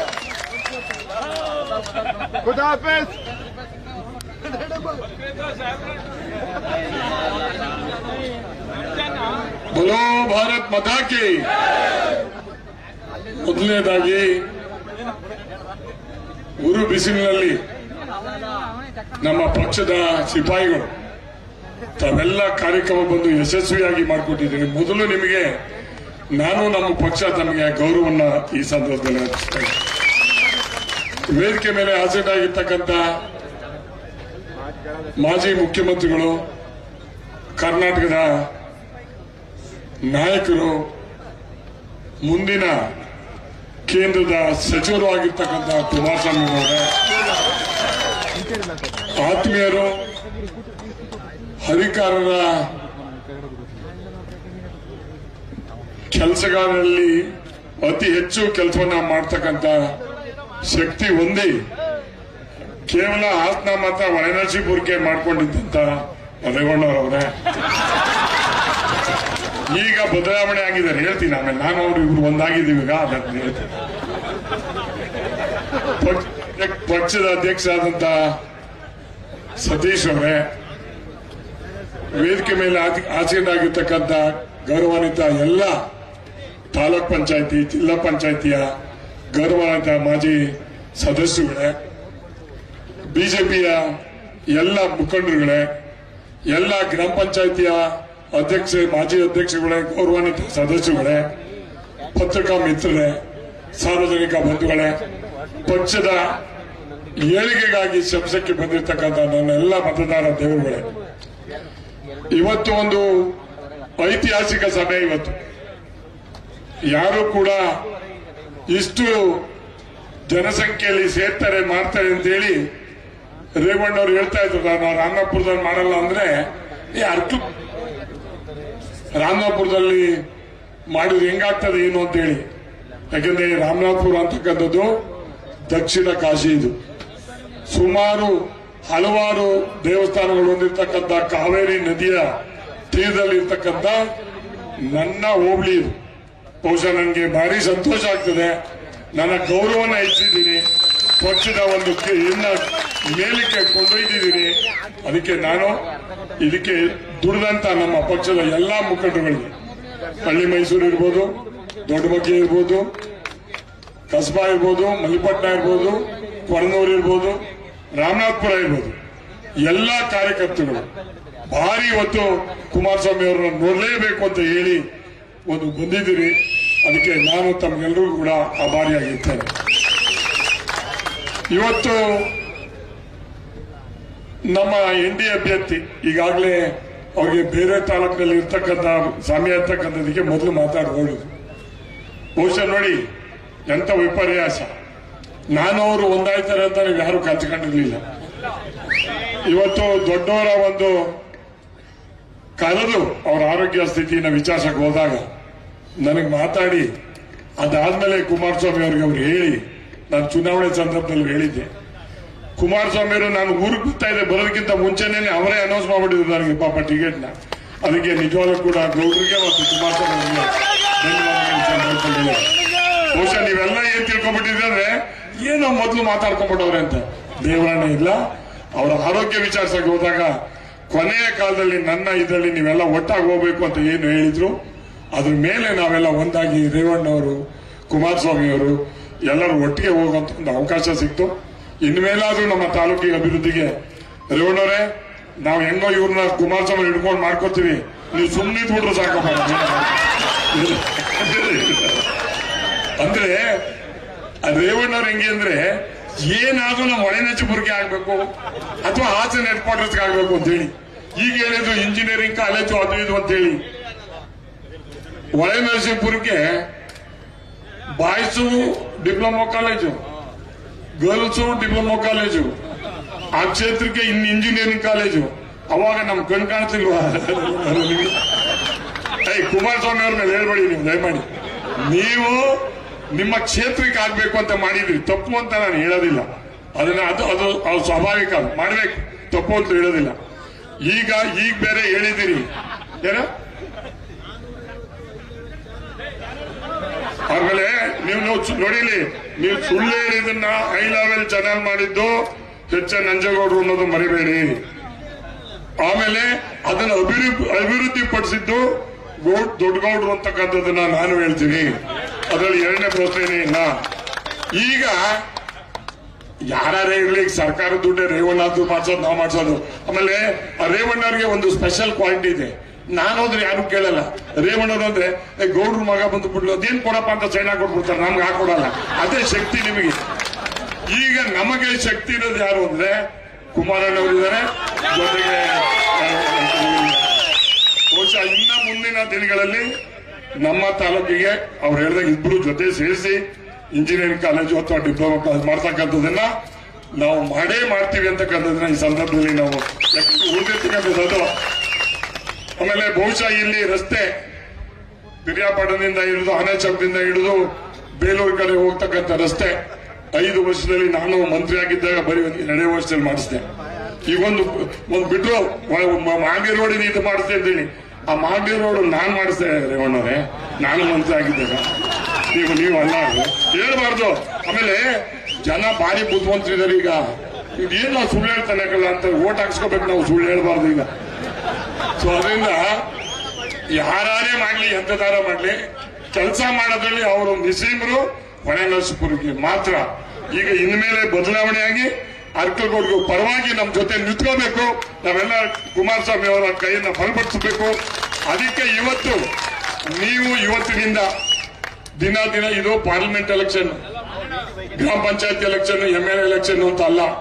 ಇದರಲ್ಲಿ ನೀವೇ ಪ್ರಜ್ವಲ್, ನೀವೇ JDS, ನೀವೇ ಮಂಜಣ್ಣ, ನೀವೇ ಕುಮಾರಣ್ಣ, ನೀವೇ ಆ ರೀತಿ ಚುನಾವಣೆಯನ್ನ ನೀವು ಮಾಡಬೇಕು.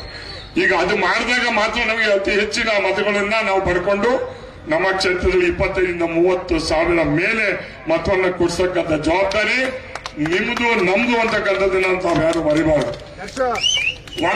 ವಾಗ್ದಾನ ಕೊಡ್ಬೋದಾ? ಸೀರಿಯಸ್ ಮಾಡ್ತೀರಾ? ಆಮೇಲೆ ನಮ್ಮ ರೇವಣ್ಣ ನಮ್ ಮುಗಿಸ್ಬಿಡ್ತಾನೆ, ಹೇಳಿದೀನಿ ಸೀರಿಯಸ್ ಮಾಡ್ಬೇಕು. ಪೂರ್ತಿ ಯಾವ್ದಾರ ಕಾರಣ ಇರಲಿ, ನಮ್ಮ ಕ್ಷೇತ್ರ ಇಡೀ ಹಾಸನ ಜಿಲ್ಲೆನಲ್ಲಿ ಅತಿ ಹೆಚ್ಚು ಮತವನ್ನ ಹಾಕ್ತಂತ ಕ್ಷೇತ್ರ ಅಂದ್ರೆ ಅರ್ಕಲ್ಗೌಡ ಅಂತಕ್ಕಂಥ ಹೇಳ್ಬೋದು. ಬಹುಶಃ ಇವತ್ತು ಮತ್ತೆ ರೇವಣ್ಣವ್ರ ಜ್ಞಾಪಿಸ್ತಾ ಇದ್ದೀನಿ. ರೇವಣ್ಣವರು ಎಂದು ನಮಗೆ ರಾಜಕೀಯದಲ್ಲಿ ಅತಿ ಹತ್ರ ಆಗಿರ್ಲಿಲ್ಲ. ದೇವೇಗೌಡರನ್ನ ಅವರಿಗೆ ಪುನರ್ಜನ್ಮ ಕೊಟ್ಟಂತ ತಾಲೂಕು ಹೋಗುತ್ತೆ. 83-84 ಇಸ್ವಿನಲ್ಲಿ ಯಾವ್ದಾದ್ರು ತಾಲೂಕಿದ್ರೆ 3000 ಗೆದ್ದಾಗ 93-94ರಲ್ಲಿ ಅದು 91-95 ಅವತ್ತು ಅರ್ಕಲ್ಗೌಡ ತಾಲೂಕು ಒಂದರಲ್ಲಿ 9,000 ಲೀಡನ್ನ ಕೊಟ್ಟಿದ್ದು. ಹಾಸನ, ಅರ್ಕಲ್ಗೂಡು, ಹೊಳೆನರಸೀಪುರ ಈ 3 ಕ್ಷೇತ್ರ ಇಡೀ 8 ತಾಲೂಕಲ್ಲಿ ಅವರೆಲ್ಲ ಲೀಡ್ ಆಗಿದೆ. ಈ 3 ತಾಲೂಕು ಲೀಡ್ ಬಂದು ದೇವೇಗೌಡರನ್ನ ವಾಪಸ್ಸು ಇಡೀ ಈ ದೇಶಕ್ಕೆ ಮತ್ತೆ ಹೊಸ ಚಿತ್ರಣವನ್ನ ರಾಜಕೀಯ ಮಾಡಬೇಕು ಅಂತ ಗೊತ್ತಂತ ಯಾವ್ದಾದ್ರು ತಾಲೂಕಿದ್ರೆ ಅದು ಅರ್ಕಲ್ಗೂಡು ತಾಲೂಕು, ಹಾಸನ ತಾಲೂಕು, ಹೊಳೆನರಸೀಪುರ ತಾಲೂಕು ಅಂತಕ್ಕಂಥದನ್ನ ನಾವಿವತ್ತು ಜ್ಞಾಪಕ ಮಾಡ್ಕೋತೀವಿ. ಬಹುಶಃ ಅವತ್ತು ಇಷ್ಟು ಮಾತಾಡಕ್ಕೆ ನನಗೆ ಶಕ್ತಿ ಇರಲಿಲ್ಲ. ನನಗೆ ಲೀಡರ್ ಯಾರು, ನನಗೆ ದೇವ್ರು ಯಾರು ಅಂದ್ರೆ ನೀವೇ ಮತದಾರರೇ ದೇವರುಗಳು, ಮತದಾರ ದೇವರು. ಈಗ ನಿಮ್ಮ ಜೊತೆಗೆ ನನಗೆ ಶಕ್ತಿ ಕೊಡ್ತಕ್ಕಂಥವ್ರು ಗೌಡ್ರಿದ್ದಾರೆ, ಕುಮಾರಸ್ವಾಮಿ ಅವರಿದ್ದಾರೆ, ರೇವಣ್ಣವರಿದ್ದಾರೆ. ಈಗ ನಾನು ಯಾರಿಗೆ ಎದ್ಕೊಳ್ಬೇಕಂತ ಪ್ರಶ್ನೆ ಇಲ್ಲ. ಅಲ್ಲ, ಮೊದಲೇ ಎದುರ್ತಿರ್ಲಿಲ್ಲ. ಈಗ ಇನ್ನೂ ನನಗೆ ಒಂದು ಆನೆ ಬಲ ಬಂದಂಗಾಗಿದೆ, ಒಂದು ಶಕ್ತಿ ಇರ್ತಕ್ಕಂಥಾಗಿ ಇವತ್ತು ಕೈ ಮುಗಿದು ತಮ್ಮಲ್ಲಿ ಪ್ರಾರ್ಥನೆಯನ್ನ ಮಾಡ್ಕೊತೀನಿ. ಕೆಲವರು ಸುಮ್ಸುನೆ ಏನಾದ್ರು ಮಾತಾಡ್ತಾರೆ. ಮಂಜಣ್ಣ ಏನು ಹೇಳಿಲ್ವಲ್ಲ, ಅದು ಏನ್ ಹೇಳ್ಬೇಕು? 2 ಬಾವುಟ ಹಾಕಿದೀನಿ. ನೀವು ಕೇಳಿ ಕುಮಾರಣ್ಣ ಅವ್ರಿಗೆ, ಅಣ್ಣ ಕುಮಾರಣ್ಣ, ಯಾವುದೇ ಕಾರಣದಿಂದಲೂ ನಾವು ಸ್ವತಃ ಚುನಾವಣೆಗೆ ಹೋಗೋದು ಬೇಡ, ಬಿಜೆಪಿ ಜೊತೆ ಅಲಯನ್ಸ್ ಮಾಡ್ಕೋಬೇಕು ಅಂತ ಮೊದಲನೇದಾಗಿ ಹೇಳೋದನ್ನು ನಾನು ಸಭೆಯಲ್ಲಿ ಗೌಡ್ರಿಗೆ ನಾನು ಬೇಕಾದ್ರೆ ಹೇಳಿ ಅವ್ರು ಹೇಳ್ತಾರೆ ಮಾತಾಡ್ಬೇಕಾದ್ರೆ.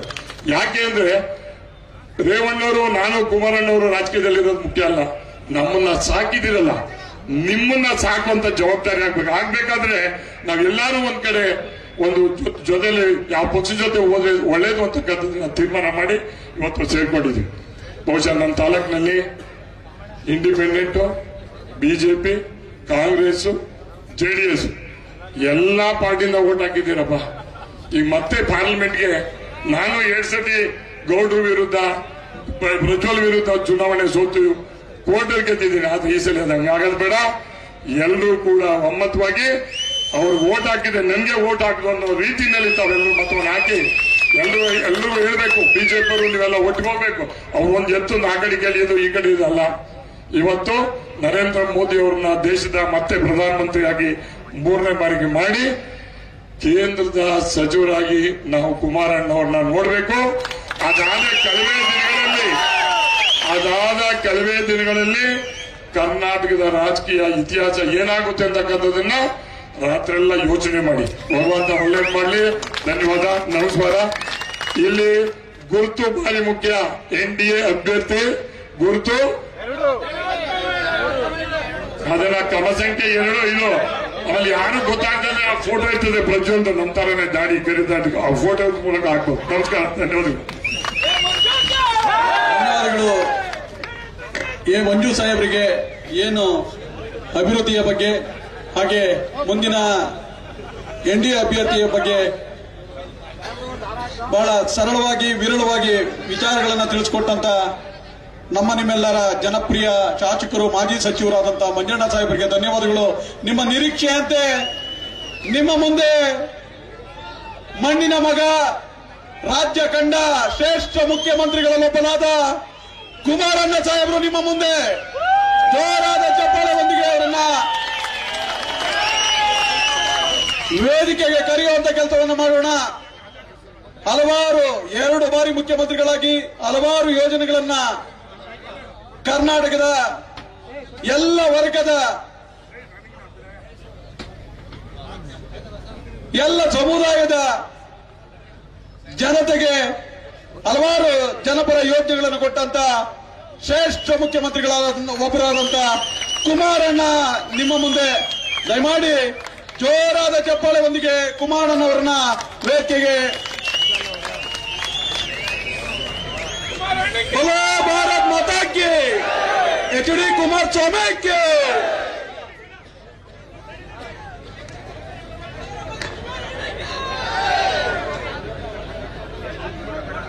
ಕರ್ನಾಟಕ ರಾಜ್ಯದಲ್ಲಿ 2024ರ ಲೋಕಸಭಾ ಚುನಾವಣೆ ಮೊದಲನೇ ಹಂತದಲ್ಲಿ 14 ಲೋಕಸಭಾ ಕ್ಷೇತ್ರದ ಚುನಾವಣೆಗಳಿದ್ದಾವೆ. ಆ 14 ಲೋಕಸಭಾ ಕ್ಷೇತ್ರಗಳಲ್ಲಿ ಹಾಸನ ಜಿಲ್ಲೆಯೂ ಸಹ ಈ ಒಂದು ಲೋಕಸಭಾ ಕ್ಷೇತ್ರದ ಮೊದಲನೇ ಹಂತದ ಚುನಾವಣೆ ಇರತಕ್ಕಂಥದ್ದು. ಇವತ್ತಿನ ಈ ಒಂದು ಲೋಕಸಭಾ ಚುನಾವಣೆಯ ಹಿನ್ನೆಲೆಯಲ್ಲಿ ಅರಕಲಗೂಡು ವಿಧಾನಸಭಾ ಕ್ಷೇತ್ರದ ರಾಮನಾಥಪುರ ಭಾಗದ ಎಲ್ಲ ನನ್ನ ತಂದೆ ತಾಯಿಂದರ ಯುವಕ ಸ್ನೇಹಿತರ ಸಮ್ಮುಖದಲ್ಲಿ ಮಂಜಣ್ಣ ಅವರ ನಾಯಕತ್ವದಲ್ಲಿ ಇವತ್ತಿನ ದಿನ ಒಂದು ಸಭೆಯನ್ನ ಏರ್ಪಾಡು ಮಾಡೋದ್ರ ಮುಖಾಂತರ ಜಾತ್ಯತೀತ ಜನತಾದಳದ ಮತ್ತು ಭಾರತೀಯ ಜನತಾ ಪಕ್ಷದ NDA ಅಭ್ಯರ್ಥಿಯಾಗಿ ಪ್ರಜ್ವಲ್ ರೇವಣ್ಣ ಅವರೇನು ಸ್ಪರ್ಧೆಯಲ್ಲಿದ್ದಾರೆ ಅವರ ಪರವಾಗಿ ಅರಕಲಗೂಡು ವಿಧಾನಸಭಾ ಕ್ಷೇತ್ರದ ಜನತೆಗೆ ಈ ಒಂದು ವೇದಿಕೆ ಮುಖಾಂತರ ಮತವನ್ನ ಕೇಳತಕ್ಕಂತ ಒಂದು ಮನವಿಯನ್ನು ಸಲ್ಲಿಸಲಿಕ್ಕೆ ಬಂದಿದ್ದೇನೆ. ಇಂಥ ಒಂದು ಉರಿ ಬಿಸಿಲಿನಲ್ಲಿ ಬಹುಶಃ ಬೆಳಗ್ಗೆ 10:30 11 ಗಂಟೆಯಿಂದ ತಾವೆಲ್ಲರೂ ಈ ಸಭೆಯಲ್ಲಿ ಭಾಗವಹಿಸಿದ್ದೇವೆ. 9 ಗಂಟೆಯಿಂದ ಪ್ರಥಮವಾಗಿ ನಿಮ್ಮೆಲ್ಲರಿಗೆ ನನ್ನ ಗೌರವಪೂರ್ವಕವಾದ ವಂದನೆಗಳನ್ನು ಸಲ್ಲಿಸಲಿಕ್ಕೆ ಬಯಸ್ತಾ ಇದ್ದೇನೆ. ವೇದಿಕೆ ಮೇಲೆ ಈಗಾಗಲೇ ಉಪಸ್ಥಿತರಿದ್ದು ಬಹಳ ಮುಂಚೆನೇ ಒಂದು ಸಭೆಯಲ್ಲಿ ಭಾಗವಹಿಸಿದ್ದಂತ ಹಿರಿಯರು ಮತ್ತು ನಮ್ಮ ಪಕ್ಷದಲ್ಲಿ ಪಕ್ಷದ ಅಧ್ಯಕ್ಷರಾಗೂ ಸ್ವಲ್ಪ ದಿನ ಕೆಲಸವನ್ನು ನಿರ್ವಹಣೆ ಮಾಡಿದಂತ ವಿಧಾನ ಪರಿಷತ್ತಿನ ಸದಸ್ಯರು ಮಾಜಿ ಸಚಿವರು ಆಗಿರತಕ್ಕಂಥ ವಿಶ್ವನಾಥ್ ಅವರು ಈಗಾಗಲೇ ನಿಮ್ಮೆಲ್ಲರನ್ನು ಉದ್ದೇಶಿಸಿ ಮಾತನಾಡಿ ಮೈಸೂರಿನ ಸಭೆಗೆ ನಿರ್ಗಮಿಸಿದ್ದಾರೆ. ಅವರ ಜೊತೆಯಲ್ಲಿ ಪ್ರಜ್ವಲ್ ಅವರು ಮಾತನಾಡಿದ್ದಾರೆ. ಅವರು ಬೇರೊಂದು ಸಭೆಗೆ ಹೋಗಿದ್ದಾರೆ. ರೇವಣ್ಣ ಅವರು ಮತ್ತು ಮಂಜಣ್ಣ ಅವರು ಇದೀಗ ತಾನೇ ಅವರ ಕೆಲವು ಭಾವನೆಗಳನ್ನು ವ್ಯಕ್ತಪಡಿಸಿ ಮಂಜಣ್ಣ ಅವರು ಸಹ ರೇವಣ್ಣ ಅವರಿಗೆ ಜಿಲ್ಲೆಯಲ್ಲಿ ಅರ್ಕಲ್ಗೂಡಿಗೂ ಹೆಚ್ಚಿನ ರೀತಿಯಲ್ಲಿ ಮುಂದಿನ ದಿನಗಳು ಸಹಕಾರ ಸಿಗಲಿ ಅಂತಕ್ಕಂಥ ಹಿನ್ನೆಲೆಯಲ್ಲಿ ಬಹುಶಃ ರೇವಣ್ಣ ಅವರಿಗೆ ಕೆಲವು ವಿಷಯಗಳನ್ನ ಮನವರಿಕೆ ಮಾಡಲಿ ಪ್ರಯತ್ನ ಪಟ್ಟಿದ್ದಾರೆ. ಅದನ್ನ ಯಾರು ಅನ್ಯತಾ ಭಾವಿಸಬೇಕಾಗಿಲ್ಲ. ಯಾಕೆಂದ್ರೆ ಅವರು ಅರ್ಕಲ್ಗೂಡಿನ ಶಾಸಕರಿದ್ದಾರೆ. ಬೇರೆ ಕ್ಷೇತ್ರಗಳಲ್ಲಿ ಅಭಿವೃದ್ಧಿ ಆದಾಗೆ ಅರ್ಕಲ್ಗೂಡು ಅವರನ್ನ ಕಷ್ಟ ಸುಖದಲ್ಲಿ ಏನು ಬೆಳೆಸಿದ್ದೀರಿ, ನನ್ನ ಕ್ಷೇತ್ರವೂ ಇವತ್ತು ಬೇರೆ ಕ್ಷೇತ್ರಗಳ ತರ ಅಭಿವೃದ್ಧಿ ಕಾಣಬೇಕು ಅಂತಕ್ಕಂಥದ್ದು ಅವರ ಭಾವನೆಗಳನ್ನು ನಿಮ್ಮೆಲ್ಲರ ಮುಂದೆ ವ್ಯಕ್ತಪಡಿಸಿದ್ದಾರೆ. ಅದನ್ನ ನಾವು ಯಾರು ಅನ್ಯತಾ ಭಾವಿಸಬೇಕಾದ ಅವಶ್ಯಕತೆ ಇಲ್ಲ. ಯಾಕಂದ್ರೆ ಮಂಜಣ್ಣ ಅವರು ಮೊದಲಿಂದ ಮಾತನಾಡಬೇಕಾದ್ರೆ ಸ್ವಲ್ಪ ನೇರವಾಗಿ ಮಾತಾಡುತ್ತಾರೆ, ಆದರೆ ಹೃದಯ ಶುದ್ಧ ಇಟ್ಕೊಂಡಿದ್ದಾರೆ ಅಂತಕ್ಕಂಥದ್ದು ನನ್ನ ಅಭಿಪ್ರಾಯ. ಹಿಂದೆ ಕೆಲವರು ನಮ್ಮ ಜೊತೆಲೇ ಇದ್ರು, ಹೊರನೋಟಕ್ಕೆ ಮಾತನಾಡೋದಕ್ಕೂ ಹೃದಯದಲ್ಲಿ ಇಟ್ಕೊಂಡಿದ್ದಕ್ಕೂ ನಾನು ನೋಡಿದ್ದೇನೆ. ಹಿಂದೆ ಇದ್ದಂತ ವ್ಯಕ್ತಿಗಳ ಬಗ್ಗೆ ನಾನು ಗಮನಿಸಿದ್ದೇನೆ. ಅದರಿಂದ ಈ ಮಾತನ್ನು ನಾನು ಹೇಳ್ತಾ ಇದ್ದೇನೆ. ಇವತ್ತಿನ ಈ ಸಭೆಯನ್ನ ತಾವೆಲ್ಲ ಏನೋ ಅತ್ಯಂತ ಯಶಸ್ವಿಯಾಗಿ ನಿರ್ವಹಿಸಿದ್ದೀರಿ. ಬಹುಶಃ ನಾನು ರಾಜಕಾರಣಕ್ಕೆ ಬಂದ ನಂತರ ಅರ್ಕಲ್ಗೂಡಿನ ಹಲವಾರು ಭಾಗದಲ್ಲಿ ಮತ್ತು ಅರ್ಕಲ್ಗೂಡು ಪಟ್ಟಣದಲ್ಲಿ ಬಹಳ ದೊಡ್ಡ ಮಟ್ಟದ ಸಭೆಗಳನ್ನು ಉದ್ದೇಶಿಸಿ ನಿಮ್ಮ ಒಂದು ಸಹಕಾರದಲ್ಲಿ ನಾನು ನನ್ನ ಭಾವನೆಗಳನ್ನ ಏನು ವ್ಯಕ್ತಪಡಿಸಿದ್ದೇನೆ.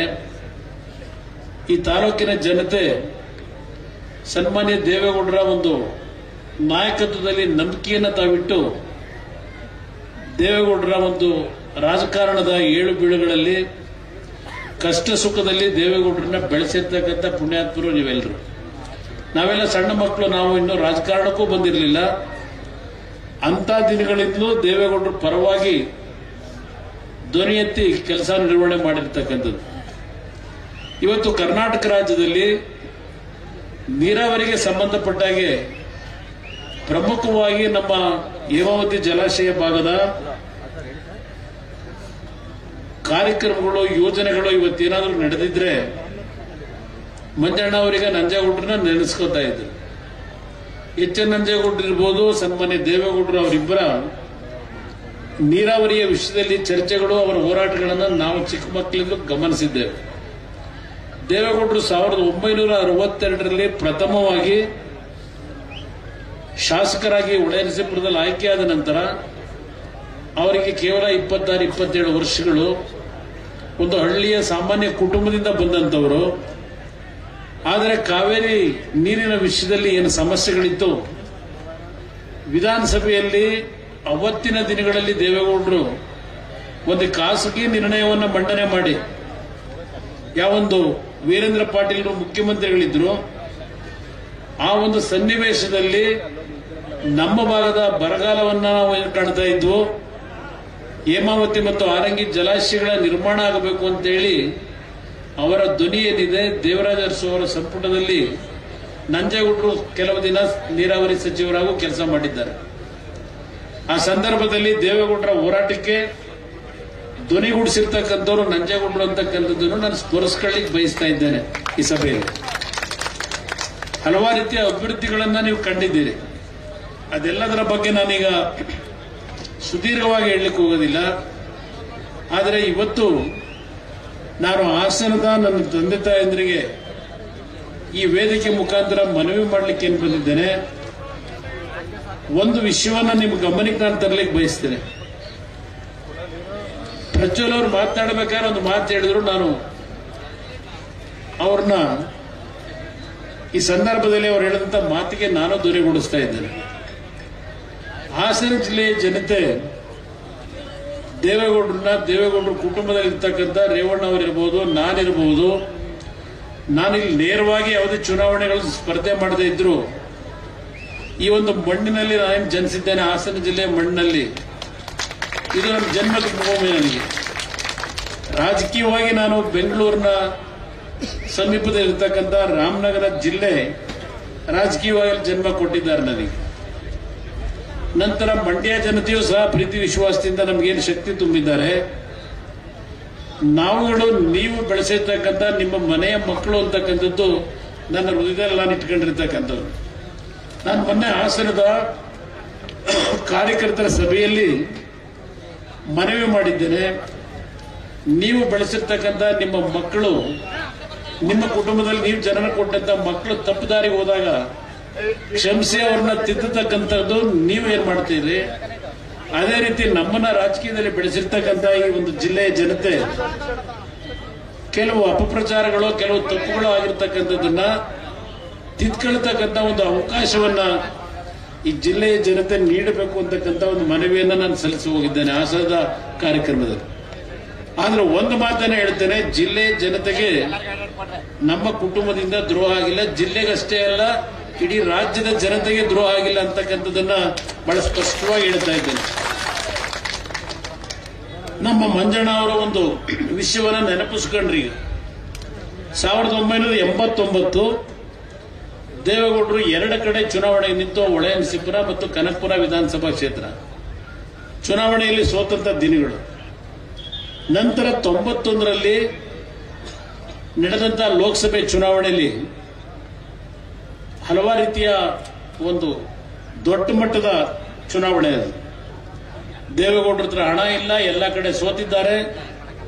ಅಂತ ಒಂದು ಸನ್ನಿವೇಶದಲ್ಲಿ ಏನು ಕೇವಲ 3 ಕ್ಷೇತ್ರದಲ್ಲಿ ಮಾತ್ರ ಬಹುಮತ ಬಂದಂತದ್ದೇನಿದೆ, ಆ 3 ಕ್ಷೇತ್ರದಲ್ಲಿ ಅರಕಲಗೂಡಿನ ಮಹಾಜನತೆ ದೇವೇಗೌಡರಿಗೆ ಪುನರ್ಜನ್ಮ ಕೊಟ್ಟಂತದ್ದನ್ನ ಇವತ್ತು ನಾನು ಸ್ಮರಿಸಿಕೊಳ್ಳಿ ಬಯಸ್ತೇನೆ. ಆಗ ನಾವಿನ್ನೂ ರಾಜಕಾರಣಕ್ಕೆ ಬಂದಿರಲಿಲ್ಲ. 89ರಲ್ಲಿ ದೇವೇಗೌಡರ ರಾಜಕೀಯವೇ ಮುಗಿದೋಯ್ತು ಅಂತಕ್ಕಂಥ ಸಂದರ್ಭದಲ್ಲಿ ಈ ತಾಲೂಕಿನ ಮಹಾಜನತೆ ಮಂಜಣ್ಣವರ ಸಂದರ್ಭದಲ್ಲಿ ದೇವೇಗೌಡರ ಪರವಾಗಿ ಚುನಾವಣೆ ನಡೆಸಿದ್ರು. ಅವರು ಬೇರೆ ಪಕ್ಷದಲ್ಲಿದ್ದರು. ದೇವೇಗೌಡರಿಗೋಸ್ಕರವಾಗಿ ಅವತ್ತು ಇಂಡಿಪೆಂಡೆಂಟ್ ಇದ್ರ, ಅವತ್ತು ಬೇರೆ ಪಕ್ಷದಲ್ಲಿರಲಿಲ್ಲ, ಇಂಡಿಪೆಂಡೆಂಟ್ ಆಗಿ ಪಕ್ಷೇತರರಾಗಿದ್ದಾಗ ದೇವೇಗೌಡರ ಕಷ್ಟ ಕಾಲದಲ್ಲಿ ದೇವೇಗೌಡರಿಗೆ ಸಹಕಾರ ಕೊಟ್ಟಂತದ್ದನ್ನು ನಾವು ಸ್ಮರಿಸಿಕೊಳ್ಳಲೇಬೇಕು. ಅದನ್ನ ಇವತ್ತು ಅವರೇನು ನೆನಪಿಸಿದ್ದಾರೆ, ಅದನ್ನು ನಾವ್ಯಾರು ಮರೀಲಿಕ್ಕೆ ಸಾಧ್ಯ ಇಲ್ಲ. ಅವತ್ತಿನ ಚುನಾವಣೆ ಬಹಳ ದೊಡ್ಡ ಚುನಾವಣೆ. ಕೊನೆಗೆ 48 ಗಂಟೆಗಳ ನಂತರ ಕೇವಲ 3,000 ಮತದಲ್ಲಿ ಗೆದ್ದರು ಅಂತಕ್ಕಂಥ ಘೋಷಣೆ ದೊಡ್ಡ ಹೋರಾಟ ಮಾಡಿ ಪಡಿಬೇಕಾಯ್ತು. ಆ ದಿನಗಳನ್ನು ನಾವು ಕಂಡಿದ್ದೇವೆ ಈ ಜಿಲ್ಲೆಯಲ್ಲಿ. ಅದಾದ ನಂತರ 4 ವರ್ಷದಲ್ಲಿ ನಿಮ್ಮೆಲ್ಲರ ಆಶೀರ್ವಾದ, ಮುಖ್ಯಮಂತ್ರಿನೂ ಆದರೂ ಪ್ರಧಾನಮಂತ್ರಿಗಳೂ ಆಗಿ ಒಬ್ಬ ಮಣ್ಣಿನ ಒಬ್ಬ ರೈತನ ಮಗ ದೇಶವನ್ನು ಆಳಬಹುದು ಅಂತಕ್ಕಂಥದ್ದನ್ನ ನಿರೂಪಿಸಿದಂಥದ್ದು ಈ ಜಿಲ್ಲೆಯ ನಿಮ್ಮ ಶಕ್ತಿ ಏನು ಅಂತಕ್ಕಂಥದ್ದನ್ನ ಸಂದರ್ಭದಲ್ಲಿ ನಾವು ಕಂಡಿದ್ದೇವೆ. ಇವತ್ತು ಈ ಒಂದು ಚುನಾವಣೆ ನಡೀತಾ ಇದೆ. ಕೆಲವು ಹೆಣ್ಣುಮಕ್ಕಳು ತಾಯಿದ್ರು ಕೂತಿದ್ದೀರಿ. ಕಾಂಗ್ರೆಸ್ನ ಸರ್ಕಾರ ಏನ್ ಬಂದಿದೆ, ನಾನು ಕಾಂಗ್ರೆಸ್ ಅಧಿಕಾರಕ್ಕೆ ಬಂದಿರೋದಕ್ಕೆ ನಮಗೇನು ಅಸೂಯೆ ಇಲ್ಲ. ಆದ್ರೆ ಅವರು ಹೋಗ್ತಾ ಇರತಕ್ಕಂಥ ಮಾರ್ಗದ ಬಗ್ಗೆ ಎಲ್ಲೋ ಒಂದ್ ಕಡೆ ನಮಗೆ ಮುಂದೆ ರಾಜ್ಯ ಯಾವ ಪರಿಸ್ಥಿತಿಗೆ ಇವರು ತೆಗೆದುಕೊಂಡು ಹೋಗಬಹುದು ಅಂತಕ್ಕಂಥದ್ದು ನನ್ನ ಅಭಿಪ್ರಾಯ. ಚುನಾವಣೆಗಿಂತ ಮುಂಚೆ ನಿಮ್ಮೆಲ್ಲರಿಗೆ ಗೊತ್ತಿದೆ, ಮೇಕೆದಾಟಿನಿಂದ ಒಂದು ಪಾದಯಾತ್ರೆ ಮಾಡಿದ್ರು ಕನಕಪುರದ ಸಂಗಮ ಏನೋ ಒಂದು ಸ್ಥಳದಿಂದ. ನಮ್ಮ ನೀರು ನಮ್ಮ ಹಕ್ಕು ಅಂತ ಹೇಳಿದ್ರು. ಒಂದು ಪಾದಯಾತ್ರೆಯನ್ನು ಮಾಡಿ ಮೇಕೆದಾಟು ನಿರ್ಮಾಣ ಮಾಡ್ತೀವಿ ಅಂತ ಹೇಳಿ, ನಮ್ಮ ನೀರು ನಮ್ಮ ಹಕ್ಕು ಅಂತ ಹೇಳಿದಂತ ಕಾಂಗ್ರೆಸ್ ನಾಯಕರು ನಮ್ಮ ನೀರು ತಮಿಳುನಾಡಿಗೆ ಅಂತಕ್ಕಂಥ ತಮಿಳುನಾಡಿನ ಹಕ್ಕು ಅಂತಕ್ಕಂಥ ರೀತಿಯಲ್ಲಿ ಈ 10 ತಿಂಗಳು ನಡೆದಿರತಕ್ಕಂಥದ್ದು ನಿಮ್ ಕಣ್ಣು ಮುಂದೆ ಇದೆ. ತಮಿಳುನಾಡಿನಲ್ಲಿ ಈಗ ಏನವರು ಹೊಂದಾಣಿಕೆ ಮಾಡ್ಕೊಂಡಿದ್ದಾರೆ. ಡಿಎಂಕೆ ಪಕ್ಷದವರು ಅವರ ಒಂದು ಮ್ಯಾನಿಫೆಸ್ಟೋದಲ್ಲಿ ಮೇಕೆದಾಟು ನಿರ್ಮಾಣ ಮಾಡಲಿಕ್ಕೆ ನಾವು ಯಾವ ಕಾರಣಕ್ಕೂ ಒಪ್ಪಿಗೆ ಕೊಡೋದಿಲ್ಲ ಅಂತಕ್ಕಂಥ ಮಾತು ಹೇಳಿದ್ದಾರೆ. ಇದು ಕರ್ನಾಟಕದ ಮೇಲೆ, ಅದರಲ್ಲೂ ಹಳೆ ಕರ್ನಾಟಕದ ನಮ್ಮ ಕಾವೇರಿ ಬೇಸಿನ್ ಏನಿದೆ, ಇಲ್ಲಿ ಈಗೇನು ನಾವು ನೋವು ಅನುಭವಿಸ್ತಾ ಇದ್ದೇವೆ. ಇವತ್ತು ಬರಗಾಲ ಒಂದು ಕಡೆ, ದನಕರುಗಳಿಗೆ ಮೇವಿಲ್ಲ, ರೈತರು ಬೆಳೆದಂತ ಬೆಳೆ ನೀರಿನ ಕೊರತೆಯಿಂದ ಹಲವಾರು ಭಾಗದಲ್ಲಿ ಕಬ್ಬು ಇವತ್ತು ಮಂಡ್ಯ ಜಿಲ್ಲೆಯಲ್ಲಿ ಗಮನಿಸ್ತಾ ಇದ್ದೇನೆ. ಕಬ್ಬು ಸಂಪೂರ್ಣವಾಗಿ ಒಣಗಿ ಈಗ ಬೆಂಕಿ ಇಡತಕ್ಕಂಥ ಪರಿಸ್ಥಿತಿಯಲ್ಲಿದ್ದಾರೆ. ಬರಗಾಲವನ್ನ ಇವತ್ತೇನು ನಾವು ಈ ರೀತಿಯ ಒಂದು ಬರಗಾಲ ಕಾಣ್ತಾ ಇದ್ದೇವೆ. ಕುಡಿಯೋ ನೀರಿನ ಹಾಹಾಕಾರ, 7-8 ಸಾವಿರ ಹಳ್ಳಿಗಳಲ್ಲಿ ಕುಡಿಯೋ ನೀರಿಲ್ಲ. ಇಲ್ಲಿ ನಮ್ಮ ಹೇಮಾವತಿ ಜಲಾಶಯದಲ್ಲಿದ್ದಂಥ ನೀರನ್ನ ಬೇರೆ ಭಾಗಕ್ಕೆ ಬಿಡ್ಲಿಕ್ಕೆ ಹೋದಾಗ ಸ್ವಲ್ಪ ಪ್ರತಿಭಟನೆ ನಡೆಸಿದಂಥದ್ದು ನಮ್ಮ ಶಾಸಕರುಗಳು ಮಾಡಿರೋದು ಗಮನಿಸಿದ್ದೇನೆ. ನಮ್ಮ ಶಾಸಕರು ಬೇರೆ ಜಿಲ್ಲೆಗೆ ನೀರು ಕೊಡಬೇಡಿ ಅಂತ ಹೇಳಿಲ್ಲ, ಅಲ್ಲಿಗೆ ಏನು ಕೊಡ್ತಾ ಇದ್ದೀರಿ ಅದೇ ರೀತಿಯಲ್ಲಿ ನಮ್ಮ ದನಕರುಗಳಿಗೆ ನಮ್ಮ ಕೆರೆಗಳಿಗೆ ನೀರನ್ನು ತುಂಬಿಸ್ತಕ್ಕಂಥದಕ್ಕೆ ಸಹಕಾರ ಕೊಡಿ ಅಂತ ಸರ್ಕಾರದ ಗಮನ ಸೆಳೆದಂಥದ್ದು ನಾನು ಮಾಧ್ಯಮದಲ್ಲಿ ಗಮನಿಸಿದ್ದೇನೆ. ಇದೆಲ್ಲ ಒಂದು ಭಾಗ. ಇವತ್ತು ನೀರಾವರಿಗೆ ಎಲ್ಲಾ ರೀತಿಯ ಕಾರ್ಯಕ್ರಮಗಳು ನಿಂತೋಗಿದ್ದಾವೆ. ದಯವಿಟ್ಟು ತಾವೆಲ್ಲ ಯೋಚನೆ ಮಾಡಬೇಕು. ಯಾವ ಅಭಿವೃದ್ಧಿ ಕಾರ್ಯಕ್ರಮಗಳು ಇಲ್ಲ. ನಾನು ಅಭಿವೃದ್ಧಿಯನ್ನ ಹಿಂದಿನ ದಿನಗಳಲ್ಲಿ ಮಾಡಿದಂಥದ್ದು 2006, 2007 20 ತಿಂಗಳು ನಾನು ಮುಖ್ಯಮಂತ್ರಿ ಇದ್ದಾಗ ಈ ಜಿಲ್ಲೆಗೆ ಕೊಟ್ಟಂತ ಕೊಡುಗೆಯನ್ನ ನಾನು ಹಲವಾರು ವಿಷಯಗಳನ್ನ ಚರ್ಚೆ ಮಾಡಬಲ್ಲೆ. ಅದು ಅವಶ್ಯಕತೆ ಇಲ್ಲ ನನಗೆ. ಈ ಜಿಲ್ಲೆಯ ಮಣ್ಣಿನ ಮಗನಾಗಿ ಈ ಜಿಲ್ಲೆಯಲ್ಲಿ ಹುಟ್ಟಿ ಈ ಜನ್ಮಕ್ಕೆ ಈ ಒಂದು ಜನ್ಮವನ್ನು ಕೊಟ್ಟಂತ ಈ ಪುಣ್ಯ ಭೂಮಿಗೆ ನನ್ನ ಕೈಲಾದ ಮಟ್ಟಿಗೆ ಸೇವೆಯನ್ನು ಸಲ್ಲಿಸಲಿಕ್ಕೆ ರೇವಣ್ಣರ ಜೊತೆಗೂಡಿ ದೇವೇಗೌಡರ ಮಾರ್ಗದರ್ಶನದಲ್ಲಿ ಒಂದು ಕಿರು ಕಾಣಿಕೆಯನ್ನ ಕೊಟ್ಟಿದ್ದೇವೆ ಅಂತಕ್ಕಂಥ ಹೇಳಲಿಕ್ಕೆ ಬಯಸ್ತೀನಿ. ನಮ್ಮ ಕರ್ತವ್ಯ ಆಯ್ತು. ನಮಗೆ ಸಿಕ್ಕಂತ 20 ತಿಂಗಳ ಅವಧಿಯಲ್ಲಿ ಈ ಜಿಲ್ಲೆಯ ಸಮಗ್ರ ಅಭಿವೃದ್ಧಿಗೆ ಪ್ರಯತ್ನ ಪಟ್ಟಿದ್ದೇವೆ. ಅದಾದ ನಂತರ 14 ತಿಂಗಳು ನಾನು 2ನೇ ಬಾರಿ ಮುಖ್ಯಮಂತ್ರಿ ಆದಾಗ ಹಲವಾರು ರೀತಿಯ ಸಮಸ್ಯೆಗಳನ್ನು ಎದುರಿಸಿದ್ದೇನೆ. ಆ 20 ತಿಂಗಳು ನನಗೆ ಅಂಥ ಸಮಸ್ಯೆಗಳಿರಲಿಲ್ಲ.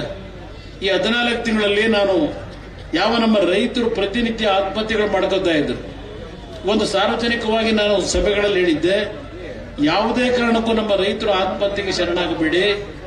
ನಮ್ಮ ಪಕ್ಷ ಅಧಿಕಾರಕ್ಕೆ ಬಂದರೆ ರೈತರ ಸಾಲವನ್ನು ಸಂಪೂರ್ಣ ಮನ್ನಾ ಮಾಡಿಕೊಡ್ತೀನಿ ಅಂತ ಹೇಳಿ. ಆ ಒಂದು ಸಂದರ್ಭ ನಮ್ಮ ಪಕ್ಷಕ್ಕೆ ಆಗಲೂ ಬಹುಮತ ಕೊಡಲಿಲ್ಲ ಈ ರಾಜ್ಯದ ಜನತೆ. ಕಾಂಗ್ರೆಸ್ನವರಿಗೆ ಸ್ಪಷ್ಟ ಬಹುಮತ ಇದ್ದಂತ ಸರ್ಕಾರ ಚುನಾವಣೆಯಲ್ಲಿ ಸೋತರು.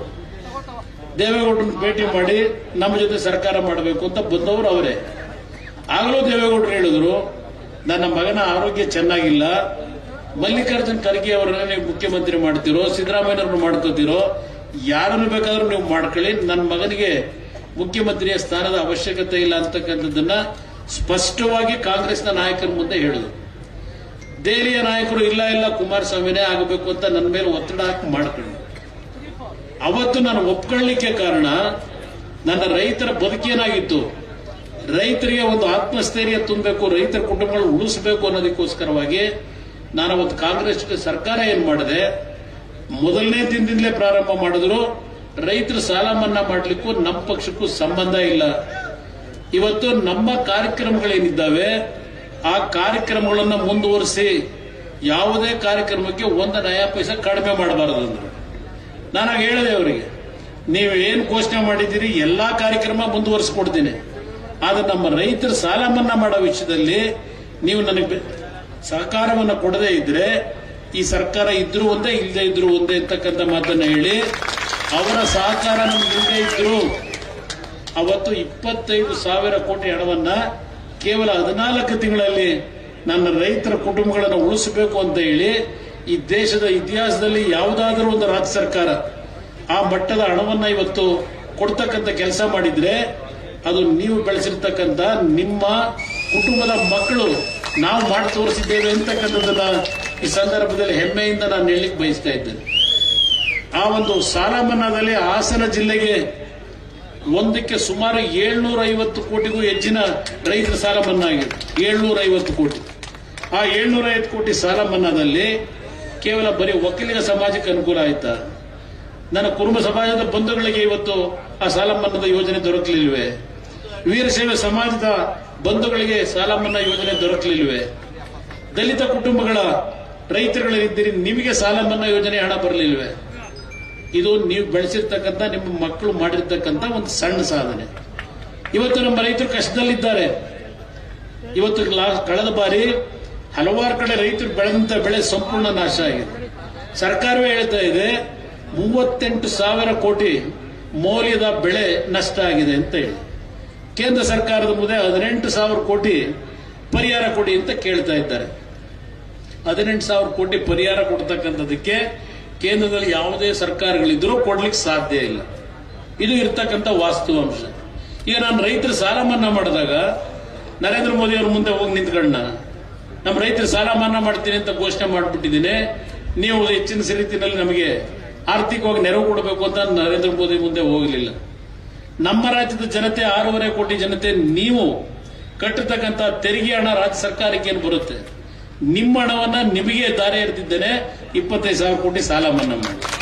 ನಾನು ಕೇಂದ್ರ ಸರ್ಕಾರದ ಮುಂದೆ ಅರ್ಜಿ ಹಿಡ್ಕೊಂಡು ಹೋಗಲಿಲ್ಲ, ಸಾಲ ಮನ್ನಾ ಮಾಡಕ್ಕಂತ ದುಡ್ಡಿಲ್ರಪ್ಪ ದುಡ್ಡು ಕೊಡಿ ಅಂತ ಕೇಳಲಿಲ್ಲ. ಇದು ನಮಗೂ ಕಾಂಗ್ರೆಸ್ನವ್ರಿಗೂ ಇರ್ತಕ್ಕಂಥ ವ್ಯತ್ಯಾಸವನ್ನ ಅರ್ಥ ಮಾಡ್ಕೊಳ್ಳಿ. ಇಲ್ಲಿ ಕೆಲವು ಹೆಣ್ಣುಮಕ್ಕಳು ಕೂತಿದ್ರು, ಕೆಲವು ಹೊರಟ್ಬಿಟ್ಟಿದ್ದೀರಿ. ನಾನು ನಿಮ್ಮ ಕುಟುಂಬದ ತಾಯಂದರಿಗೆ, ಮಹಿಳೆಯರಿಗೆ ನಾನು ನಿಮ್ಮ ಮುಖಾಂತರ ಮನವಿ ಮಾಡೋದು, ಆಯ್ತಪ್ಪ ಇದೆಂಥದ್ದು 5 ಗ್ಯಾರಂಟಿ ಹೇಳ್ತಾ ಇದ್ದಾರಲ್ವೇ, 5 ಗ್ಯಾರಂಟಿಯಿಂದ ನಿಮ್ಮ ಆರ್ಥಿಕ ಶಕ್ತಿ ಎಷ್ಟು ಮಟ್ಟಕ್ಕೆ ಬೆಳೆದಿದೆ. 2,000 ರೂಪಾಯಿನಲ್ಲಿ ನನ್ನ ತಾಯಂದರು ಅದಕ್ಕೆ ತೃಪ್ತಿ ಆಗ್ತೀರಾ ನೀವು? ಸ್ವಾತಂತ್ರ್ಯ ಬಂದು 77 ವರ್ಷ ಆಯಿತು, ನಿಮ್ಮನ್ನ ಇನ್ನೂ 2,000 ರೂಪಾಯಿಗೆ ಬಹುಶಃ ಅರ್ಕಲ್ಗುಂಡಲ್ಲೇ ಒಂದು ಬಾರಿ ನಡೀತು. ಕಾಂಗ್ರೆಸ್ನ ಅಭ್ಯರ್ಥಿ ಕಳೆದ ಬಾರಿ ಚುನಾವಣೆ ಸಂದರ್ಭದಲ್ಲಿ, ವಿಧಾನಸಭೆ ಚುನಾವಣೆ ಆಗೋದಕ್ಕಿಂತ ಮುಂಚೆ ಇಲ್ಲಿ ಸೀರೆ ಹಂಚತಕ್ಕಂಥ ಕಾರ್ಯಕ್ರಮ ಮಾಡಿದ್ರು. ನೀವು ಮರ್ತು ಬಿಟ್ಟೇನೋ ಗೊತ್ತಿಲ್ಲ, ನಾನು ಇನ್ನೂ ನನ್ನ ತಲೆಯಲ್ಲಿ ಇಟ್ಕೊಂಡಿದ್ದೆ. ಆ ಸೀರೆ ಹಂಚಲಿಕ್ಕೆ ಬಂದಾಗ ಆ ನೂಕ್ಲಾಗಿ ಹಲವಾರು ಹೆಣ್ಣು ಮಕ್ಕಳು ಪೆಟ್ಟು ತಿಂದಂಥದ್ದು ನಾನು ಪತ್ರಿಕೆಗಳಲ್ಲಿ ಗಮನಿಸಿದ್ದೇನೆ. ಇವತ್ತು ಈ ಸರ್ಕಾರಗಳು ಸ್ವಾತಂತ್ರ್ಯ ಬಂದು 40-50 ವರ್ಷ ನಿರಂತರವಾಗಿ ಕಾಂಗ್ರೆಸ್ದೇ ಸರ್ಕಾರ, ದೆಹಲಿಯಲ್ಲೂ ಕಾಂಗ್ರೆಸ್ ಸರ್ಕಾರ, ರಾಜ್ಯದಲ್ಲೂ ಕಾಂಗ್ರೆಸ್ದೇ ಸರ್ಕಾರ 1977ನೇ ಇಸ್ವಿಯವರೆಗೆ. ಹಾಗಿದ್ರೆ ನಿಮ್ಮನ್ನ ಇನ್ನೂ ಕೈಗೊಡ್ಡ ಪರಿಸ್ಥಿತಿಗೆ ಯಾಕೆ ನಿಲ್ಲಿಸಿದ್ದಾರೆ? ನಿಮ್ಮನ್ನ ಆರ್ಥಿಕವಾಗಿ ಸದೃಢವಾಗಿ ಬೆಳೆಸಿ ಕೈ ಎತ್ತಿ ನಿಮ್ಮ ಅಕ್ಕಪಕ್ಕದ ಜನತೆಗೆ ಕಷ್ಟದಲ್ಲಿ ಕೊಡ್ತಕ್ಕಂಥ ಒಂದು ಶಕ್ತಿಯನ್ನ ನಿಮಗೆ ಇನ್ನೂ ಬೆಳೆಸದೆ, ಈಗಲೂ ನಿಮಗೆ ಅದು ಕೊಡ್ತೀವಿ ಇದು ಕೊಡ್ತೀವಿ ಅಂತೇಳಿ ನಿಮ್ಮ ದುಡ್ಡು ಅದು, ಇಲ್ಲೇನು ಇವರೇನು ಕಷ್ಟ ಸಂಪಾದನೆ ಮಾಡಿರೋ ದುಡ್ಡು ಅದು, ನಿಮ್ಮ ತೆರಿಗೆ ಹಣ ನಿಮಗೆ 2,000 ರೂಪಾಯಿ ಆಸೆ ತೋರಿಸಿ ಮೊದಲು ಚುನಾವಣೆ ಸಂದರ್ಭದಲ್ಲಿ ಕೈಯಿಂದ ಕೊಡೋರು. ಈಗ ಚುನಾವಣೆ ಸಂದರ್ಭದಲ್ಲಿ ನಿಮ್ಮ ದುಡ್ಡನ್ನೇ ನಿಮಗೆ ಗ್ಯಾರಂಟಿ ಕಾರ್ಯಕ್ರಮ ನುಡಿದಂತೆ ನಡೆದಿದ್ದೇವೆ ಅಂತಾರೆ. ಇವತ್ತು ಆ ದುಡ್ಡೇನು ಕೊಡ್ತಾ ಇದ್ದಾರೆ, ಆ ದುಡ್ಡನ್ನ ಕೊಡಬೇಕಾದ್ರೆ ಏನು ಯಾವ ಬೆಲೆ ತಿರ್ತಾ ಇದ್ದಾರೆ ಯೋಚನೆ ಮಾಡಿದ್ದೀರಾ? ಇವತ್ತು ಈ ಸರ್ಕಾರ 1,05,000 ಕೋಟಿ ಸಾಲ ಮಾಡಿದ್ದಾರೆ. ಈ ಒಂದೇ ವರ್ಷದಲ್ಲಿ 1,05,000 ಕೋಟಿ ಸಾಲ ಮಾಡಿ ಅದರಲ್ಲಿ 52,000 ಕೋಟಿ ಈ 5 ಕಾರ್ಯಕ್ರಮಕ್ಕೆ ಕೊಡ್ತಾ ಇದ್ದಾರೆ. ಈ 52,000 ಕೋಟಿ ಸಾಲ ತೀರ್ಸರು ಯಾರು? ಈ 1,00,000 ಕೋಟಿ ಸಾಲ ಮಾಡಿದಾರಲ್ಲ ಈ ವರ್ಷ, ಆ ಸಾಲ ತೀರಿಸಬೇಕಾದ್ರೆ ನೀವೇ. ಇವ್ರು ಇರ್ತಾರೆ ಇವತ್ತು, ನಾಳೆ ಹೋಗ್ತಾರೆ. ಆದ್ರೆ ಸರ್ಕಾರದ ಸಾಲ ಇವತ್ತು 6,85,000 ಕೋಟಿ ಹೋಗಿದೆ. ಸರ್ಕಾರ ಮಾಡಿರೋ ಸಾಲ. ಈ ಸಾಲ ನಾವು ತೀರಿಸಲ್ಲ, ಅವರು ತೀರಿಸಲ್ಲ, ಕೊನೆಗೆ ನಿಮ್ ಜೋಬಿಗೆ ಕೈ ಹಾಕ್ತೀವಿ ಈ ಸಾಲ ತೀರಿಸಲಿಕ್ಕೆ ಬರ್ಬಾದಾದಾಗ. ಇದು ಇರ್ತಕ್ಕಂಥ ಪರಿಸ್ಥಿತಿ. 1,00,000 ಕೋಟಿ ಸಾಲ ತಗೊಂಡು ನಿಮ್ಗೆ 52,000 ಕೋಟಿ ಕೊಟ್ಟಿದೀವಿ ಅಂದ್ರೆ ಯಾರ ಮನೆಯಿಂದ ತಂದು ಕೊಟ್ಟಿದ್ದೀರಿ ದುಡ್ಡನ್ನ? ನಿಮ್ಮ ದುಡ್ಡು ನಿಮಗೆ ಕೊಟ್ಟವ್ರು. ಆ ಓಲಿ ಆ 2,000 ರೂಪಾಯಿನಲ್ಲಿ ನಿಮ್ಮ ಕುಟುಂಬದ ಮಕ್ಕಳಿಗೆ ಶಿಕ್ಷಣ ಕೊಡಿಸ್ಲಿಕ್ಕೋ, ಇಲ್ಲಿ ಒಂದು ಗಂಡ ಹೆಂಡತಿ ಬಂದ್ರೆ ಇಲ್ಲಿ ಒಂದು ಮಗು ಕರ್ಕೊಂಡ್ಬಂದ್ರು ವೇದಿಕೆ ಮೇಲೆ, ಇವತ್ತು ಆ ಮಗುಗೆ ಬೋನ್ ಮ್ಯಾರೋ ಟ್ರಾನ್ಸ್ಪ್ಲಾಂಟ್ ಆಗಬೇಕು, ಸುಮಾರು 30 ಲಕ್ಷ ಖರ್ಚು ಮಾಡಬೇಕು. ನಿಮ್ 2,000 ರೂಪಾಯಿನಲ್ಲಿ ಆ ಕುಟುಂಬ ಉಳಿತದ? ಅದನ್ನು ಹೇಳ್ತಾ ಇದ್ದೇನೆ. ಈಗ ನೀವೇನು ಸ್ಟಾಂಪ್ಸ್ ಅಂಡ್ ರಿಜಿಸ್ಟ್ರೇಷನ್ಗೆ ನೀವೇನಾದ್ರೂ ಒಂದು ಪತ್ರಗಳನ್ನ ರಿಜಿಸ್ಟರ್ ಮಾಡಿಸಬೇಕಾದ್ರೆ ಅದಕ್ಕೆ ದುಡ್ಡು ಎಷ್ಟು ಪಟ್ಟು ಏರಿಕೆ ಮಾಡಿದ್ರು, ನಿಮ್ಮ ಗೈಡ್ ಲೈನ್ಸ್ ವ್ಯಾಲ್ಯೂ ಅಂತ ಹೇಳಿ ಅದ್ರ ಬೆಲೆ ಏನು ಜಾಸ್ತಿ ಮಾಡ್ಕೊಂಡಿದ್ದಾರೆ. ಅದೆಲ್ಲ ಒಂದು ಮನೆ ಹಾಳಾಗೋಗ್ಲಿ. ಈಗ ಅದೆಂತದ್ದು ಸಾಯಂಕಾಲ ನೀವು ಕಷ್ಟಪಟ್ಟು ಮೊದಲು ಒಂದು ಕಾಲದಲ್ಲಿ ರಾತ್ರಿ 10 ಗಂಟೆ 11 ಗಂಟೆ ಮೇಲೆ ಊರಲ್ಲಿ ಮಲಗದ ಮೇಲೆ ಎಲ್ಲ ಒಂದ್ ಕಡೆ ಒಂದೇನೋ ನಿಮ್ಮ ಶ್ರಮಕ್ಕೆ ಒಂದು ಬಾಟ್ಲ್ ಕದ್ದು ಕುಡಿದು ಬಿಟ್ಟು ಬಂದು ಮನೆಗೆ ಹೋಗಿ ಮೆತ್ತಗೆ ಮಲಕೊಳ್ಳೋದು. ನಾವೆಲ್ಲ ಸಣ್ಣ ಮಕ್ಕಳಿದ್ದಾಗ ನೋಡಿರೋದು. ಈಗ ಬೆಳಗ್ಗೆ 6 ಗಂಟೆಗೆ stall open, tea stall open ಅದ ಈ ಮದ್ಯದ ಅಂಗಡಿ. ರೇಟ್ ಇಲ್ಲಿ ತಗೊಂಡು ಹೋಗೋರೀಗ ನಿಮ್ಗೆ ಇಲ್ಲಿ 2,000 ಹೆಣ್ಮಕ್ಳು ಕೊಡ್ತೀವಿ ಅಂತ ಹೇಳಿ ಈಗ ದುಡಿಮೆ ಮಾಡ ಕುಟುಂಬಗಳ ಆ ಶ್ರಮಜೀವಿಗಳ ಜೋಬಿಗೆ 4,000 5,000 ರೂಪಾಯಿ ನಿಮ್ಮಿಂದ ಕಿತ್ಕೊಂಡು 2,000 ರೂಪಾಯಿ ಕೂಡ ದೊಡ್ಡ ವಿಷಯವ? ನಿಮ್ಮನ್ನು ಕೇಳಲಿಕ್ಕೆ ಬಯಸ್ತೀನಿ. ಇದು ಈ ಸರ್ಕಾರದ ನಡವಳಿಕೆ ಏನಿದೆ, ಮುಂದಿನ ದಿನಗಳಲ್ಲಿ ಏನಾಗ್ತದೆ, ಒಂದು ಅಭಿವೃದ್ಧಿ ಕಾರ್ಯಕ್ರಮ ಇಲ್ಲ, ಎಲ್ಲೂ ರಾಜ್ಯದಲ್ಲಿ ಒಂದು ಅಭಿವೃದ್ಧಿ ಕಾರ್ಯಕ್ರಮ ಇಲ್ಲ, ಯಾವುದೇ ರಸ್ತೆಗಳ ಕೆಲಸ ಇಲ್ಲ, ಕಟ್ಟಡಗಳ ಕೆಲಸ ಇಲ್ಲ. ಇದು ನಡೀತಾ ಇರತಕ್ಕಂಥ ಈ ಒಂದು ಸರ್ಕಾರದ ನಡವಳಿಕೆ ಏನಿದೆ, ಒಂದು ಮಾತನ್ನ ನಾನು ನಿಮ್ಮ ಮುಂದೆ ಇಡ್ಲಿಕ್ಕೆ ಬಯಸ್ತಾ ಇದ್ದೇನೆ ಈ ವೇದಿಕೆ ಮುಖಾಂತರ ನಾಡಿನ ಜನತೆಗೆ. ಇವತ್ತು ಬಿಜೆಪಿ ಮತ್ತೆ ಜೆಡಿಎಸ್ ನ ಹೊಂದಾಣಿಕೆ ಇದೆಯಲ್ಲ, ನಮ್ಮ ವೈಯಕ್ತಿಕವಾದಂತಹ ಸ್ಥಾನಮಾನಗಳನ್ನು ಪಡಿಬೇಕು ಅಂತ ಅಲ್ಲ. ದೇವೇಗೌಡರು ನೀವೇನು ಬೆಳೆಸಿದಂತ ಈ ಮಣ್ಣಿನ ಮಗ ದೆಹಲಿಯ ಕೆಂಪು ಕೋಟೆನೋ ಹಾಳು ಬಂದಾಯ್ತು, ದೆಹಲಿಯ ಅಧಿಕಾರಗಳು ಏನು ಅನ್ನೋದು ನೋಡಾಗಿದೆ. ಬಹುಶಃ ಅವತ್ತು ದೇವೇಗೌಡರು ಆ ಅಧಿಕಾರ ಬಿಟ್ಟು ಬಂದರಲ್ಲ, ಆ ಜಾಗದಲ್ಲಿ ಇನ್ನು ಯಾರೇ ಇದ್ದಿದ್ರು 5 ವರ್ಷ ಸಂಪೂರ್ಣವಾಗಿ ಅವರಿವ್ರ ಕಾಲು ಹಿಡ್ಕೊಂಡು 5 ವರ್ಷ ಸಂಪೂರ್ಣವಾಗಿ ಅಧಿಕಾರ ನಡೆಸೋರು. ಆದ್ರೆ ದೇವೇಗೌಡರು ಸ್ವಾಭಿಮಾನಕ್ಕೆ ತಲೆ ಬಾಗಲಿಲ್ಲ. ಏನ್ ತಪ್ಪು ಮಾಡಲು ಅಂತ ಕಾಂಗ್ರೆಸ್ ಅವತ್ತು ಅವ್ರನ್ನ ಪ್ರಧಾನಮಂತ್ರಿ ಸ್ಥಾನ ಇಳಿಸಿದ್ರು. ಯಾವ ತಪ್ಪು ಮಾಡಿದ್ರು ಅಂತೇಳಿ ಪ್ರಧಾನಮಂತ್ರಿ ದೇವೇಗೌಡರು ನಾವೇ ಮಾಡುದು ಅಂತಾರೆ ಕಾಂಗ್ರೆಸ್ನವರು. ಆಯ್ತಪ್ಪ, ನೀವು ಮಾಡಿದ್ರ 196 ಜನ ಕಾಂಗ್ರೆಸ್ ಹೊರತುಪಡಿಸಿ ಗೆದ್ದಿದ್ರು. ಅವರು ಒತ್ತಡ ಹಾಕಿ ದೇವೇಗೌಡರನ್ನು ಪ್ರಧಾನಮಂತ್ರಿ ಮಾಡಿದ್ರು. ಪ್ರಧಾನಮಂತ್ರಿಗಿರಿಂದ ಇಳಿಸಿದವರು ಕಾಂಗ್ರೆಸ್ನವರು. ಏನಕ್ಕೆ ಇಳಿಸ್ದು ಅಂತೇಳಿ ಇವತ್ತವರೆಗೆ ಯಾರಾದ್ರೂ ಸತ್ಯ ಹೇಳಿದ್ರು? ಅವರು ಸತ್ಯವೇನ ಮನೆ ದೇವರು ಅಂತಾರೆ, ದೇವೇಗೌಡರು ಬರೀ ಸುಳ್ಳು ಹೇಳ್ತಾರೆ ಅಂತಾರೆ. ಪಾಪ ಇಲ್ಲೇ ಬೆಳೆದಂತ ನಮ್ಮ ನಾಯಕರು ಇವತ್ತು ದೇವೇಗೌಡರನ್ನು ಯಾಕೆ ಇಳಿಸಿದ್ರು ಕಾಂಗ್ರೆಸ್ನವರು ಪ್ರಧಾನಮಂತ್ರಿ ಸ್ಥಾನದಿಂದ? ಏನೋ ದುಡ್ಡು ಹೊಡೆದಿದ್ರ, ಇಲ್ಲ ದೇಶಕ್ಕೆ ದ್ರೋಹ ಮಾಡಿದ್ರ? ಯಾತಕ್ಕೆ ಇಳಿಸಿದ್ರು? ಅವತ್ತು ಅವರ ಆಡಳಿತ ಎಲ್ಲ ಕೊಂಡಾಡಿದ್ರು. ಮಾಧ್ಯಮಗಳಲ್ಲಿ ಅವರ ಬಗ್ಗೆ ದೊಡ್ಡ ಮಟ್ಟದ ಪ್ರಚಾರ ದೊರಕಲಿಲ್ಲ ಅಷ್ಟೇ. ಇವತ್ತು ನರೇಂದ್ರ ಮೋದಿ ದೇವೇಗೌಡರನ್ನ ನೀವು ನೋಡಿದ್ರಿ, ಮೊನ್ನೆ ಅವ್ರನ್ನ ಚೇರ್ ಹಾಕಿ ಕೂರಿಸಿ ಪ್ರಧಾನಮಂತ್ರಿ ಕಚೇರಿಯಲ್ಲಿ ನಮ್ಮಗಳನ್ನು ಜೊತೆಲಿ ನಿಲ್ಲಿಸ್ಕೊಂಡು ಒಬ್ಬ ತಂದೆಯನ್ನ ಕೂರಿಸಿ ಮಗ ಹಿಂದ್ಗಡೆ ನಿಂತು ಫೋಟೋ ತೆಗೆಸ್ಕೊಂಡಾಗೆ ದೇವೇಗೌಡರು ಗೌರವ ಇವತ್ತು ಕೊಡ್ತಾ ಇದ್ದಾರೆ ನರೇಂದ್ರ ಮೋದಿ ಅಂದ್ರೆ ಅದಕ್ಕೆ ಕಾರಣ ನೀವು ಬೆಳೆಸಿರ್ತಕ್ಕಂಥ, ನೀವು ಈ ಮಟ್ಟಿಗೆ ತಂದಂತ ಆ ಕೀರ್ತಿ ಈ ಜಿಲ್ಲೆಯ ಜನತೆ ಹೋಗಬೇಕು ಅನ್ನೋದು ನನ್ನ ಅಭಿಪ್ರಾಯ. ಇವತ್ತು ಇದರೆಲ್ಲದರ ಹಿನ್ನೆಲೆಯಲ್ಲಿ ಕೈ ಜೋಡಿಸಿ ನಿಮಗೆ ಮನವಿ ಮಾಡ್ತೇನೆ. ಇವತ್ತು ಬಿಜೆಪಿ ಜೆಡಿಎಸ್ ನ ಹೊಂದಾಣಿಕೆಯನ್ನು ನಾನು ಮಾಡಿರ್ತಕ್ಕಂಥದ್ದು. ನಾನು ಸಂಪೂರ್ಣವಾಗಿ ಅಧಿಕಾರ ಪಡೀಲಿಕ್ಕೆ ಆಗಲಿಲ್ಲ. ನಾನು ದೇವರು 2 ಬಾರಿ ನನಗೆ ಅವಕಾಶ ಕೊಟ್ಟ. ಆ 2 ಬಾರಿ ಅವಕಾಶ ಕೊಟ್ಟಾಗಲೂ 20 ತಿಂಗಳು ಒಂದು ಬಾರಿ, 14 ತಿಂಗಳು ಒಂದು ಬಾರಿ, ಆಗಲೂ ರೈತರ ಸಾಲ ಮನ್ನಾ ಮಾಡಿಕೊಟ್ಟೆ. ಅದಷ್ಟೇ ಅಲ್ಲ, 56,000 ಕುಟುಂಬಗಳಿಗೆ ಶಿಕ್ಷಣ ಇಲಾಖೆಯಲ್ಲಿ ಕೆಲಸ ಕೊಟ್ಟಿದ್ದೇನೆ. ಆ ಸಂದರ್ಭದಲ್ಲಿ ಈ ಕಳೆದ 14 ವರ್ಷದಲ್ಲಿ ಬಂದಂತ ಸರ್ಕಾರಗಳು ಎಷ್ಟು ಕುಟುಂಬಗಳ ಮಕ್ಕಳಿಗೆ ಕೆಲಸ ಕೊಟ್ಟಿದ್ದಾರೆ ಇವತ್ತು ದಯವಿಟ್ಟು ಕೇಳಿ. ಅವ್ರನ್ನ ಕಾಂಗ್ರೆಸ್ನವ್ರನ್ನ ಕೇಳಿ, ಬೇರೆಯವ್ರನ್ನ ಕೇಳಿ. ನಾವು ಯಾವ ರೀತಿ ನಡ್ಕೊಂಡಿದ್ದೇವೆ ನಿಮ್ ಗಮನಕ್ಕೆ ನಾನು ತರ್ತಾ ಇದ್ದೇನೆ. ನೀರಾವರಿ ಕೆಲಸ ಇರಬಹುದು, ರಸ್ತೆಗಳ ಕೆಲಸ ಇರಬಹುದು. ಬಹುಶಃ ಅರ್ಕಲ್ಗೂಡು ವಿಧಾನಸಭಾ ಕ್ಷೇತ್ರದಲ್ಲಿ 6 ಎಲೆಕ್ಟ್ರಿಕ್ ಸಬ್ಸ್ಟೇಷನ್ ಕೊಟ್ಟಿರಬಹುದು ಅವತ್ತು 2006-2007 ಅರ್ಕಲ್ಗೂಡು ತಾಲೂಕಿಗೆ. ಅದಷ್ಟೇ ಅಲ್ಲ, ಹಲವಾರು ನೀರಾವರಿ ಯೋಜನೆಗಳನ್ನು ಮುಂದುವರಿಸಿದ್ದೇವೆ. ರಸ್ತೆಗಳ ಕೆಲಸವೂ ಆಗಿರ್ತಕ್ಕಂಥದ್ದು. ಮಂಜಣ್ಣನು ಅವ್ರು ಹೇಳಿದಂಗೆ ಅವ್ರ ಕಾಲದಲ್ಲೂ ಕೆಲವು ಕೆಲಸಗಳು ಅವರು ಮಾಡಿಸಿದ್ದಾರೆ. ಆದರೆ ಇವತ್ತು ಈ ಜಿಲ್ಲೆಯ ಸಮಗ್ರ ಅಭಿವೃದ್ಧಿಗೆ ನಮಗೆ ಸಿಕ್ಕಂತ ಕಡಿಮೆಯ ಅವಧಿಯಲ್ಲಿ ಪ್ರಾಮಾಣಿಕವಾಗಿ ದುಡಿಮೆ ಮಾಡಿದ್ದೇವೆ. ನಮ್ಮ ಹಳ್ಳಿಯ ಹೆಣ್ಣು ಮಕ್ಕಳು, ನಾನು ಗ್ರಾಮ ವಾಸ್ತವ್ಯ ಮಾಡಬೇಕಾದ್ರೆ ಈ ಒಂದು ಸಾರಾಯಿ ನಿಲ್ಸಪ್ಪ ಅಂತಕ್ಕಂಥ ಮಾತು ಹೇಳಿದ್ರು. ಹಳ್ಳಿಯ ಹೆಣ್ಣು ಮಕ್ಕಳಿಗೆ ಗೌರವ ಸಲ್ಲಿಸಲಿಕ್ಕೆ ಯಾವ ಒಂದು ಕಳಪೆ ಸಾರಾಯಿಯನ್ನ ಮಾರಾಟ ಮಾಡ್ತಾ ಇದ್ರು. ಅದನ್ನು ಕುಡಿದು ಹಲವಾರು ಕುಟುಂಬದಲ್ಲಿ ಸಾವು ನೋವುಗಳಾಗ್ತಾ ಇತ್ತು. ಸಾರಾಯಿಯನ್ನು ಸಂಪೂರ್ಣ ಈ ರಾಜ್ಯದಲ್ಲಿ ನಿಷೇಧ ಮಾಡೋದು. ಇನ್ನು ಲಾಟ್ರಿ ಸಂಪೂರ್ಣವಾಗಿ ಬಂದ್ ಮಾಡಿದ್ರೆ ಇವತ್ತೇನಾಗಿದೆ, ಇವೆಂತವು IPL ಕ್ರಿಕೆಟ್ ದಂಧೆ. ನಿಮ್ಮ ಹಳ್ಳಿಗಳಲ್ಲಿ ನೀವು ಬೆಳೆಸಿರ್ತಕ್ಕಂಥ ನಿಮ್ಮ ಮಕ್ಕಳು ಆ ಕ್ರಿಕೆಟ್ ಬೆಟ್ಟಿಂಗ್ ದಂಧೆಗೆ ಹೋಗಿ ಮನೆ ಮಠ ಎಲ್ಲ ಹಾಳು ಮಾಡ್ಕೊತಾ ಇದ್ದಾರೆ. ರಕ್ಷಣೆ ಕೊಡೋರು ಯಾರು ಇಲ್ಲ ಬಡವರಿಗೆ. ಇದು ಈಗಿರ್ತಕ್ಕಂಥ ಸರ್ಕಾರಗಳು.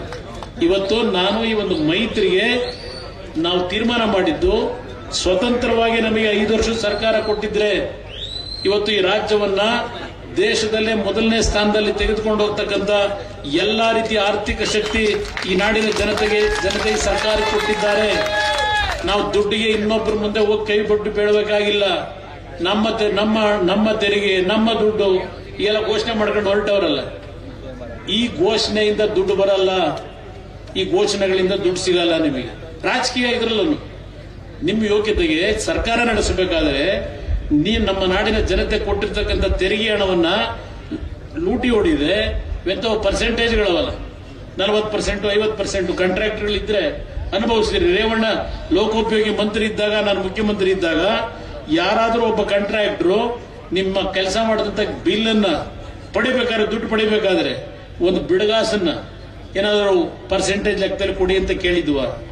ಮನೆ ಬಾಗಿಲಿಗೆ ಪ್ರತಿ ತಿಂಗಳು 30ನೇ ತಾರೀಕು ಕಾಂಟ್ರಾಕ್ಟ್ಗಳು ಮನೆಗೆ ದುಡ್ಡು ಕೊಡ್ಸಿವು. ಇದು ನಾವು ಮಾಡಿರ್ತಕ್ಕಂಥ ಕೆಲಸ. ಇನ್ನೊಬ್ರು ತಲೆ ಹೊಡೆಯೋ ಕೆಲಸ ಮಾಡಲಿಲ್ಲ, ಪ್ರಾಮಾಣಿಕವಾಗಿ ದುಡಿಮೆ ಮಾಡಿದ್ದೇವೆ. ಅದರಿಂದ ಇವತ್ತು ಈ ರಾಜ್ಯದಲ್ಲಿ ಇರ್ತಕ್ಕಂಥ ಸಮಸ್ಯೆಗಳು, ರೈತರ ಸಮಸ್ಯೆಗಳಿಗೆ ಏನಾದರೂ ಮಾಡಿ ಇವತ್ತು ನಾವು ಕೇಂದ್ರದಲ್ಲಿ ನರೇಂದ್ರ ಮೋದಿ ಅವರು ಪ್ರಧಾನಮಂತ್ರಿ ಆಗೋದನ್ನ ಯಾರೂ ತಪ್ಪಿಸ್ಲಿಕ್ಕಾಗಲ್ಲ ಅಂತಕ್ಕಂಥದ್ದು ದೇಶದಲ್ಲಿ ಇವತ್ತೇನು ಚರ್ಚೆ ಮಾಡ್ತಾ ಇದ್ದಾರೆ. ಇವತ್ತು ನಾವು ತೀರ್ಮಾನ ಮಾಡಿದ್ದು ವಿರೋಧ ಪಕ್ಷದಲ್ಲಿ ಬರೀ ವೇದಿಕೆ ಮೇಲೆ ಭಾಷಣ ಮಾಡೋದ್ರಿಂದ ನಿಮ್ಮ ಕಷ್ಟವನ್ನು ಬಗೆಹರಿಸಲಿಕ್ಕೆ ಸಾಧ್ಯ ಇಲ್ಲ. ಇದೆಲ್ಲ ನೋಡಿದ್ದೇನೆ. ಇವತ್ತು ಅಲ್ಲಿ ಕೇಂದ್ರದಲ್ಲಿ ಅವರು ಸರ್ಕಾರ ಮಾಡ್ತಕ್ಕಂಥ ಪರಿಸ್ಥಿತಿನಲ್ಲಿ ನಮಗೆ ಇವತ್ತೇನು ಶಕ್ತಿ ಇಲ್ಲ. ಆ ಶಕ್ತಿಯನ್ನ ಇವತ್ತು ಪಡಿಬೇಕು ಅಂತ ಹೊರಟಿರೋದು ವೈಯಕ್ತಿಕವಾದ ನನ್ನ ಸ್ಥಾನಮಾನಕ್ಕಲ್ಲ. ನಾನು ಎಷ್ಟು ವರ್ಷ ಬದುಕಿರ್ತೀನೋ ಗೊತ್ತಿಲ್ಲ, 3ನೇ ಬಾರಿ ಮೊನ್ನೆ ಆಪರೇಷನ್ ಮಾಡಿಸ್ಕೊಂಡ್ಬಂದು ಕಳೆದ 10 ದಿನದಿಂದ ನಾನೇನು ಹೋರಾಟ ಮಾಡ್ತಾ ಇದ್ದೇನೆ. ಈ ಶಕ್ತಿ ಈ ನಾಡಿನ ಹಲವಾರು ಬಡ ಕುಟುಂಬದ ನನ್ನ ತಾಯಂದಿರು ಅರಸಿ ಇವತ್ತಿನ್ನೂ ಆ ಶಕ್ತಿ ಉಳಿಸ್ಕೊಂಡಿದ್ದೇನೆ. ಆ ಭಗವಂತ ನಾನು ಉಳಿಸಿದ್ದಾನೆ. 3 ಬಾರಿ ಇವತ್ತೇನು ಜೀವ ಪಡೆದಿದ್ದೇನೆ, ಮರುಜನ್ಮ ಪಡೆದಿದ್ದೇನೆ. ನನ್ನ ಮುಂದೆ ಇರ್ತಕ್ಕಂಥದ್ದು ಯಾವ ರೈತರ ಬಗ್ಗೆ ಕೆಲವು ಕಾರ್ಯಕ್ರಮಗಳನ್ನು ಕೊಡ್ತಕ್ಕಂಥದ್ರಲ್ಲಿ ಕೇಂದ್ರ ಸರ್ಕಾರವು ಇವತ್ತು ಸಹ ಕೆಲವು ನಿರ್ಲಕ್ಷ್ಯ ಇದೆ. ರೈತರ ಬಗ್ಗೆ ಇವತ್ತು ಉತ್ತಮವಾದ ಕಾರ್ಯಕ್ರಮಗಳನ್ನು ಅನುಷ್ಠಾನಕ್ಕೆ ತರಲಿಕ್ಕೆ ದೇವೇಗೌಡರ ಮಾರ್ಗದರ್ಶನದಲ್ಲಿ ನನ್ನ ರೈತರ ಧ್ವನಿಯಾಗಿ ಈ ನಾಡಿನಲ್ಲಿ, ಈ ದೇಶದಲ್ಲಿ ರೈತರಿಗೆ ಯಾವ ರೀತಿಯ ಕಾರ್ಯಕ್ರಮಗಳನ್ನ ಈ ದೇಶದಲ್ಲಿ ತರಬೇಕಾಗ್ತದೆ ಅದನ್ನ ಮನವೊಲಿಸ್ತಕ್ಕಂಥ ನಿಟ್ಟಿನಲ್ಲಿ ಕೇಂದ್ರ ಸರ್ಕಾರದಲ್ಲಿ ಇವತ್ತು ಕೆಲಸ ಮಾಡಿ ನಮ್ಮ ರೈತರ ಬದುಕನ್ನು ಸರಿಪಡಿಸಬೇಕು ಅನ್ನೋದಕ್ಕೋಸ್ಕರವಾಗಿ ನಾನು ಲೋಕಸಭಾ ಚುನಾವಣೆಯಲ್ಲಿ ನಿಂತಿದ್ದೇನೆ. ಇಲ್ಲದೇ ಇದ್ದಿದ್ರೆ ನಾನು ಲೋಕಸಭೆಯಲ್ಲಿ ನಿಲ್ಲಬೇಕಾದ ಅವಶ್ಯಕತೆ ಇರಲಿಲ್ಲ. ಇವತ್ತು ಮುಂದಿನ 12 ದಿನಗಳ ಕಾಲ 50 ಬಹಿರಂಗ ಸಭೆಗಳಿಗೆ ಭಾಗವಹಿಸ್ತಾ ಇದ್ದೇನೆ. ನಾನು ಮಂಡ್ಯದಲ್ಲಿ ಅರ್ಜಿ ಹಾಕಿ ಬಂದಿದ್ದೇನೆ. ಮಂಡ್ಯದಲ್ಲಿ ನಾನು ಗೆಲ್ಲಬೇಕು ಅಂತ ಹೇಳಿ ದಿನ ಹೋಗಿ ಮಂಡ್ಯದಲ್ಲಿ ಕೂತಿಲ್ಲ ನಾನು. ಇಡೀ ರಾಜ್ಯದಲ್ಲಿ ಇವತ್ತು ಈ ಪಕ್ಷವನ್ನು ಅಧಿಕಾರಕ್ಕೆ ತರಲಿಕ್ಕೆ ಎನ್ಡಿಎ, ಬಿಜೆಪಿ ಮತ್ತು ಜೆಡಿಎಸ್ ನ ಅಭ್ಯರ್ಥಿಗಳನ್ನ ಇವತ್ತು 28ಕ್ಕೆ 28 ನಿಮ್ಮ ಆಶೀರ್ವಾದದಲ್ಲಿ ಗೆಲ್ಲಬೇಕು ಅಂತಕ್ಕಂಥ ಒಂದು ಹೋರಾಟದಲ್ಲಿ ನಾನು ಮಂಡ್ಯದಲ್ಲಿ ಹೋಗಿ ಠಿಕಾಣಿ ಹೊಡ್ಕೊಂಡು ಕೂತಿಲ್ಲ, ನಾನೊಬ್ಬ ಗೆಲ್ಲಬೇಕು ಅಂತೇಳಿ. ಮಂಡ್ಯದ ನನ್ನ ಹೋರಾಟ ಮಂಡ್ಯ ಜಿಲ್ಲೆಯ ಜನತೆಗೆ, ಅಲ್ಲಿಯ ಕಾರ್ಯಕರ್ತರಿಗೆ ಬಿಟ್ಟಿದ್ದೇನೆ. ನಾನು ಹಳ್ಳಿ ಸುತ್ತಲಿಕ್ಕೆ ಹೋಗಲ್ಲ. ಅವ್ರು ಹೇಳಿದ್ದಾರೆ, ನೀನು ಗೆಲ್ಲಿಸ್ತಕ್ಕಂಥದ್ದು ನಮ್ಮ ಜವಾಬ್ದಾರಿನಪ್ಪ, ಬೇರೆ ಕಡೆ ಪಕ್ಷ ಬೆಳವಣಿಗೆಗೆ ನೀನು ಶ್ರಮ ಹಾಕುವಂತ ನನಗೆ ಮಂಡ್ಯ ಜಿಲ್ಲೆಯ ಜನತೆ ಆಶೀರ್ವಾದ ಮಾಡಿದ್ದಾರೆ. ಇವತ್ತು ಚುನಾವಣೆ ನಿಂತಿರ್ತಕ್ಕಂಥದ್ದು ಈ ದೇಶದಲ್ಲಿ ರೈತರ ಮತ್ತು ಬಡ ಕುಟುಂಬಗಳ ಜಾತಿಯ ಪ್ರಶ್ನೆ ಇಲ್ಲ. ಇಲ್ಲಿ ಹಲವಾರು ಜನ ಕೂತಿದ್ದೀರಿ. ಇಲ್ಲಿ ಮೇಲ್ಗಡೆ ಕೂತಿದ್ದಾಗ ವೇದಿಕೆ ಬಂದರು. ಕೆಲವರು ಜನ ಹೇಳಿದ್ರು, ನಾವು ಕುರುಬರಣ, ನಾವು ಮಂಜಣ್ಣನ ಜೊತೆಲಿದ್ದು ಈ ಪಕ್ಷಕ್ಕೆ ದುಡಿಮೆ ಮಾಡಿದ್ದೇವೆ. ಇದನ್ನ ಬಂದು ವೇದಿಕೆ ಮೇಲೆ ಹೇಳ್ತಾರೆ. ಇವತ್ತು ನಾನು ಹೇಳ್ತೀನಿ, ನಾನು ಜಾತಿಯಿಂದ ಜನರನ್ನು ಗುರುತಿಸಿಲ್ಲ. ಯಾರಾದ್ರೂ ನನ್ನ ಹತ್ರ ಕಷ್ಟ ಅಂತ ಬಂದಾಗ ನಿಮ್ ಕಷ್ಟ ಏನು ಅಂತ ಕೇಳಿದ್ದೇನೆ ಹೊರತ ನೀನ್ ಯಾವ ಜಾತಿನಪ್ಪ ಅಂತ ಎಂದೂ ಕೇಳಿಲ್ಲ. ನಾನು ಕಷ್ಟಕ್ಕೆ ಸ್ಪಂದಿಸಿದ್ದೇನೆ, ಅವ್ರ ಕಷ್ಟ ದಯವಿಟ್ಟು ಅರ್ಕೂರಿನ ಮಹಾಜನತೆ ಈ ವೇದಿಕೆ ಮುಖಾಂತರ ರಾಮನಾಥಪುರದ ಭಾಗದಲ್ಲಿ ಸಭೆ ಏನಿದೆ, ಮಂಜಣ್ಣ ಅವರೊಂದು ಮಾತು ಹೇಳಿದ್ರು. ಇವತ್ತು ಹಾಸನ ಜಿಲ್ಲೆಯಲ್ಲಿ 8 ವಿಧಾನಸಭಾ ಕ್ಷೇತ್ರದಲ್ಲಿ ಅತಿ ಹೆಚ್ಚಿನ ಬಹುಮತವನ್ನ ಪ್ರಜ್ವಲ್ ರೇವಣ್ಣ ಅವರಿಗೆ ನಾವು ಕೊಡಬೇಕು ಅಂತಕ್ಕಂಥ ಮಂಜಣ್ಣ ಈ ವೇದಿಕೆಯಲ್ಲಿ ಹೇಳಿದ್ದಾರೆ. ಈ ಒಂದು ಕ್ಷೇತ್ರದ ಅಭಿವೃದ್ಧಿ ರೇವಣ್ಣ ಅವರು, ನಾನು ಇಬ್ಬರೂ ಜೊತೆಗೂಡಿ ಮಂಜಣ್ಣ ಅವರು ಏನು ಆಗಬೇಕು ಅಂತ ಹೇಳ್ತಾರೆ ಆ ಎಲ್ಲಾ ಕಾರ್ಯಕ್ರಮಗಳನ್ನು ತಂದು ಕೊಡ್ತಕ್ಕಂಥದ್ದು ನಮ್ಮ ಜವಾಬ್ದಾರಿ. ಇನ್ನು ಒಂದು ವರ್ಷದಲ್ಲಿ ನಾನು ನಿಮ್ಗೆ ಹೇಳ್ತೀನಿ, ನಿಮ್ಮ ಮುಂದೆ ಈ ರಾಜ್ಯದಲ್ಲಿ ಹಲವಾರು ಬದಲಾವಣೆಗಳು ಬರ್ತವೆ. ಮತ್ತೆ ನೀವು ಬೆಳೆಸಿರ್ತಕ್ಕಂಥ ನಿಮ್ಮ ಮಕ್ಕಳ ಪಾಲಿಗೆ ಈ ನಾಡನ್ನ ಸೇವೆ ಸಲ್ಲಿಸ್ತಕ್ಕಂಥ ಈ ನಾಡಿನ ಬಡವರಿಗೆ ಯಾವುದೇ ಜಾತಿ ಇರಲಿ ಎಲ್ಲರ ಒಂದು ಸ್ವಾಭಿಮಾನದ ಬದುಕನ್ನ ನೀವು ನಿರ್ವಹಣೆ ಮಾಡತಕ್ಕಂಥ ರೀತಿಯ ಸರ್ಕಾರವನ್ನ ಇನ್ನು ಒಂದು ವರ್ಷದಲ್ಲಿ ತರ್ತಕ್ಕಂಥ ಒಂದು ದಿನ ದೂರ ಇಲ್ಲ. ಭಗವಂತ ಏನು ರಾಮನಾಥಪುರದ ಒಂದು ರಾಮನಾಥೇಶ್ವರಿಗೆ ರೇವಣ್ಣ ಅವರು ಪೂಜೆ ಸಲ್ಲಿಸಿ ಆಮೇಲೆ ಬನ್ನಿ ಅಂದ್ರು. ಅಲ್ಲೋಗಿ ಪೂಜೆ ಸಲ್ಲಿಸಿ ಬಂದಿದ್ದೇನೆ. ರಾಮನಾಥೇಶ್ವರ ಸ್ವಾಮಿಯ ಸನ್ನಿಧಾನದಲ್ಲಿ ಇವತ್ತೇನು ಪೂಜೆ ಮಾಡಿ ಬಂದಿದ್ದೇವೆ. ನಮ್ಮ ಬದುಕು ನಮ್ಮ ವೈಯಕ್ತಿಕ ಸ್ವಾರ್ಥಕ್ಕಲ್ಲ, ನಮಗೆ ಭಗವಂತ ಇವತ್ತು ಕೊಟ್ಟಿರ್ತಕ್ಕಂಥ ಈ ಒಂದು ಆಯಸ್ಸು ಈ ನಾಡಿನ ಪ್ರತಿ ಬಡ ಕುಟುಂಬಗಳ ನೆಮ್ಮದಿಯ ಬದುಕನ್ನು ತರಲಿಕ್ಕೆ ಈ ಆಯಸ್ಸು ನಮಗೆ ಭಗವಂತ ಕೊಟ್ಟಿದ್ದಾನೆ ಹೊರತು ನಮ್ಮ ಸ್ವಾರ್ಥಕ್ಕೆ ಅಲ್ಲ.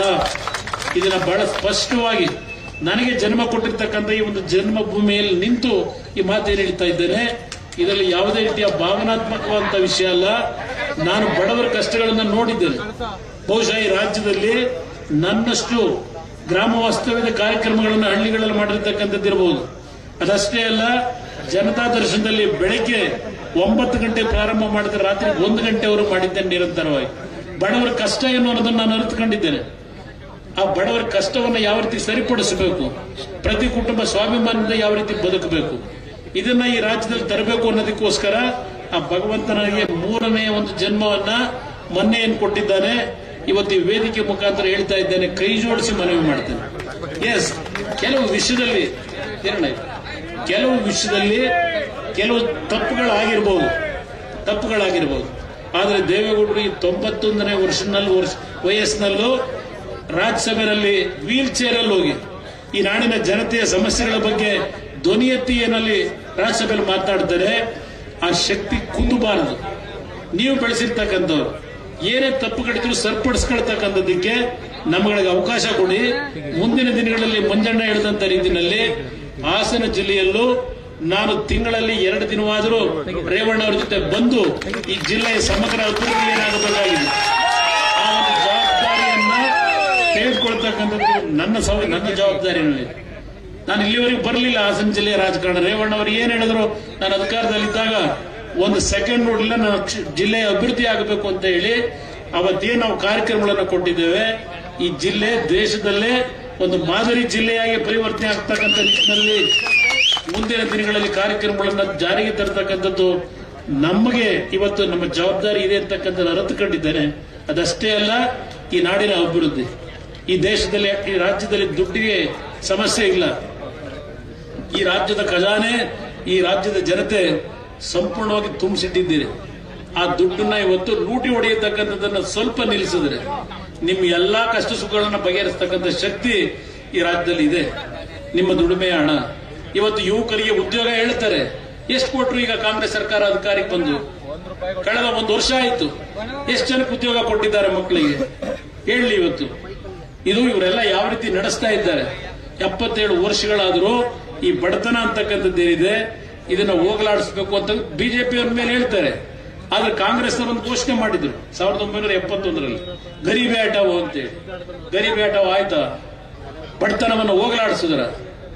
ಇವತ್ತು ಇವ್ರ ಮೇಲೆ ನೀವು ಹೇಳ್ತಕ್ಕಂಥವ್ರು ನಿರಂತರವಾಗಿ 50 ವರ್ಷ ದೇಶ ರಾಜ್ಯ ಒಟ್ಟಿಗೆ ಆದಂತವ್ರು, ನೀವು ಕೊಟ್ಟಂತ ಕೊಡುಗೆ ಏನು? ಇಲ್ಲಿಂದ ಸತತವಾಗಿ 28ಕ್ಕೆ 28 ಲೋಕಸಭಾ ಸದಸ್ಯರನ್ನು ಕಳಿಸಿದ್ರು ಕನ್ನಡಿಗರು. ಯಾರಾದ್ರೂ ಒಬ್ಬ ಕಾಂಗ್ರೆಸ್ನ 28ಕ್ಕೆ 28 ಲೋಕಸಭಾ ಸದಸ್ಯರು ಧ್ವನಿ ಎತ್ತಿದ್ರ? ಇವತ್ತು ಸಹ ಲೋಕಸಭೆಯಲ್ಲಿ ರಾಜ್ಯಸಭೆಯಲ್ಲಿ ಧ್ವನಿ ಎತ್ತಿರ್ತಕ್ಕಂಥದ್ದು ನೀವೇನಾದ್ರೂ ಕಂಡಿದ್ರೆ ಅದು ಸನ್ಮಾನ್ಯ ದೇವೇಗೌಡರೊಬ್ಬರೇ. ಈ ಹಾಸನ ಜಿಲ್ಲೆಯ ಮಣ್ಣಿನ ಮಗ, ಅವರು ಧ್ವನಿಯನ್ನ ಎತ್ತಿದ್ದಾರೆ ಲೋಕಸಭೆಯಲ್ಲಿ. ಅವರು ಹೊರತುಪಡಿಸಿ ರಾಜ್ಯದ ಸಮಸ್ಯೆಗಳ ಬಗ್ಗೆ ಚರ್ಚೆ ಮಾಡಿದಂತ ಕಲಾಪಗಳು ತೆಗೆದು ನೋಡಿ. ಈ ರಾಜ್ಯದ ಕಷ್ಟ ಸುಖಗಳ ಬಗ್ಗೆ ಯಾರಿವತ್ತು ಚರ್ಚೆ ಮಾಡಿದ್ದಾರೆ, ಧ್ವನಿ ಎತ್ತಿದ್ದಾರೆ? ಇವತ್ತು ದೇವೇಗೌಡರು ಆ ಸ್ಥಾನದಲ್ಲಿದ್ದಾರೆ.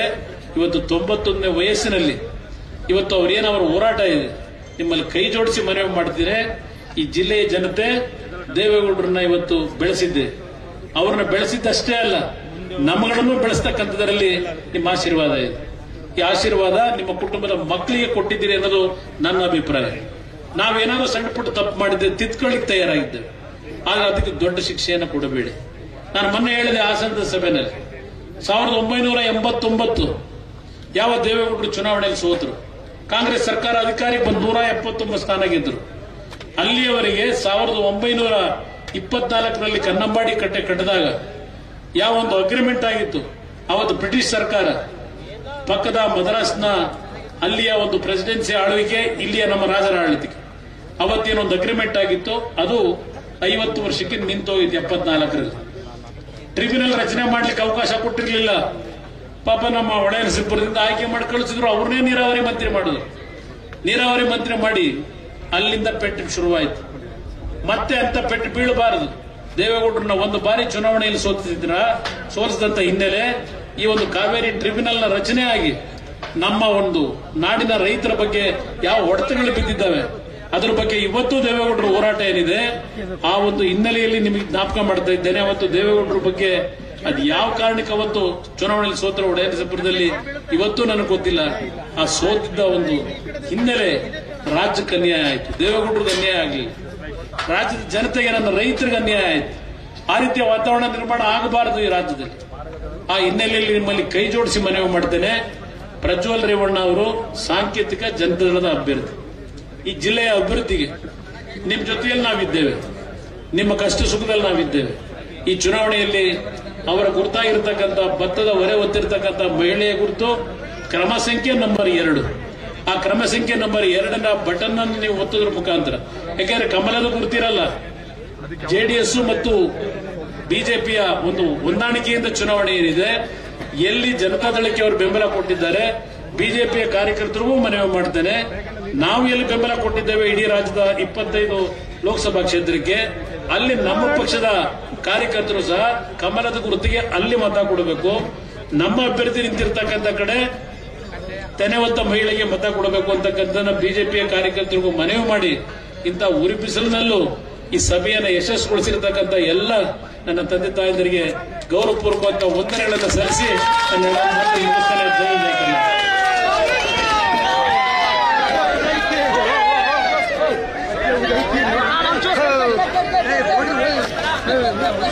ಕಾರ್ಯಕರ್ತ ಬಂಧುಗಳನ್ನು ಉದ್ದೇಶಿಸಿ ಮಾತನಾಡಿದಂತ ರಾಜ್ಯದ ಧೀಮಂತ ನಾಯಕ, ಬಡವರ ಬಂಧು, ಶ್ರೇಷ್ಠ ಮುಖ್ಯಮಂತ್ರಿಗಳಲ್ಲಿ ಒಬ್ಬರಾದಂತಹ ಎಚ್ ಡಿ ಕುಮಾರಣ್ಣ ಅವರಿಗೆ ಅರಕಲಗೂಡಿನ ಸಮಸ್ತ ಜೆಡಿಎಸ್ ಬಿಜೆಪಿ ಕಾರ್ಯಕರ್ತ ಬಂಧುಗಳ ಪರವಾಗಿ ಹೃದಯ ತುಂಬಿದ ಅಭಿನಂದನೆಗಳು. ಕಾರ್ಯಕರ್ತರನ್ನ ಮೂಲೆ ಮೂಲೆಯಿಂದ ಕರೆತಂದಂತ ಜೆಡಿಎಸ್ ಮತ್ತು ಬಿಜೆಪಿ ಮುಖಂಡರುಗಳಿಗೆ ಎಲ್ಲ ಗಣ್ಯರ ಪರವಾಗಿ ಹೃದಯ ಸ್ಪರ್ಶಿ ಅಭಿನಂದನೆ ಸಲ್ಲಿಸ್ತಾ, ಈ ಕಾರ್ಯಕ್ರಮದ ರೂವಾರಿಗಳು, ಕ್ಷೇತ್ರದ ಹೆಮ್ಮೆಯ ಶಾಸಕರು, ಮಾಜಿ ಸಚಿವರಾದಂತಹ ಮಂಜಣ್ಣ ಅವರಿಗೂ ಕೂಡ ಕಾರ್ಯಕ್ರಮಕ್ಕೆ ಕಾರ್ಯಕರ್ತರ ಪರವಾಗಿ ಜೆಡಿಎಸ್ ಹಾಗೂ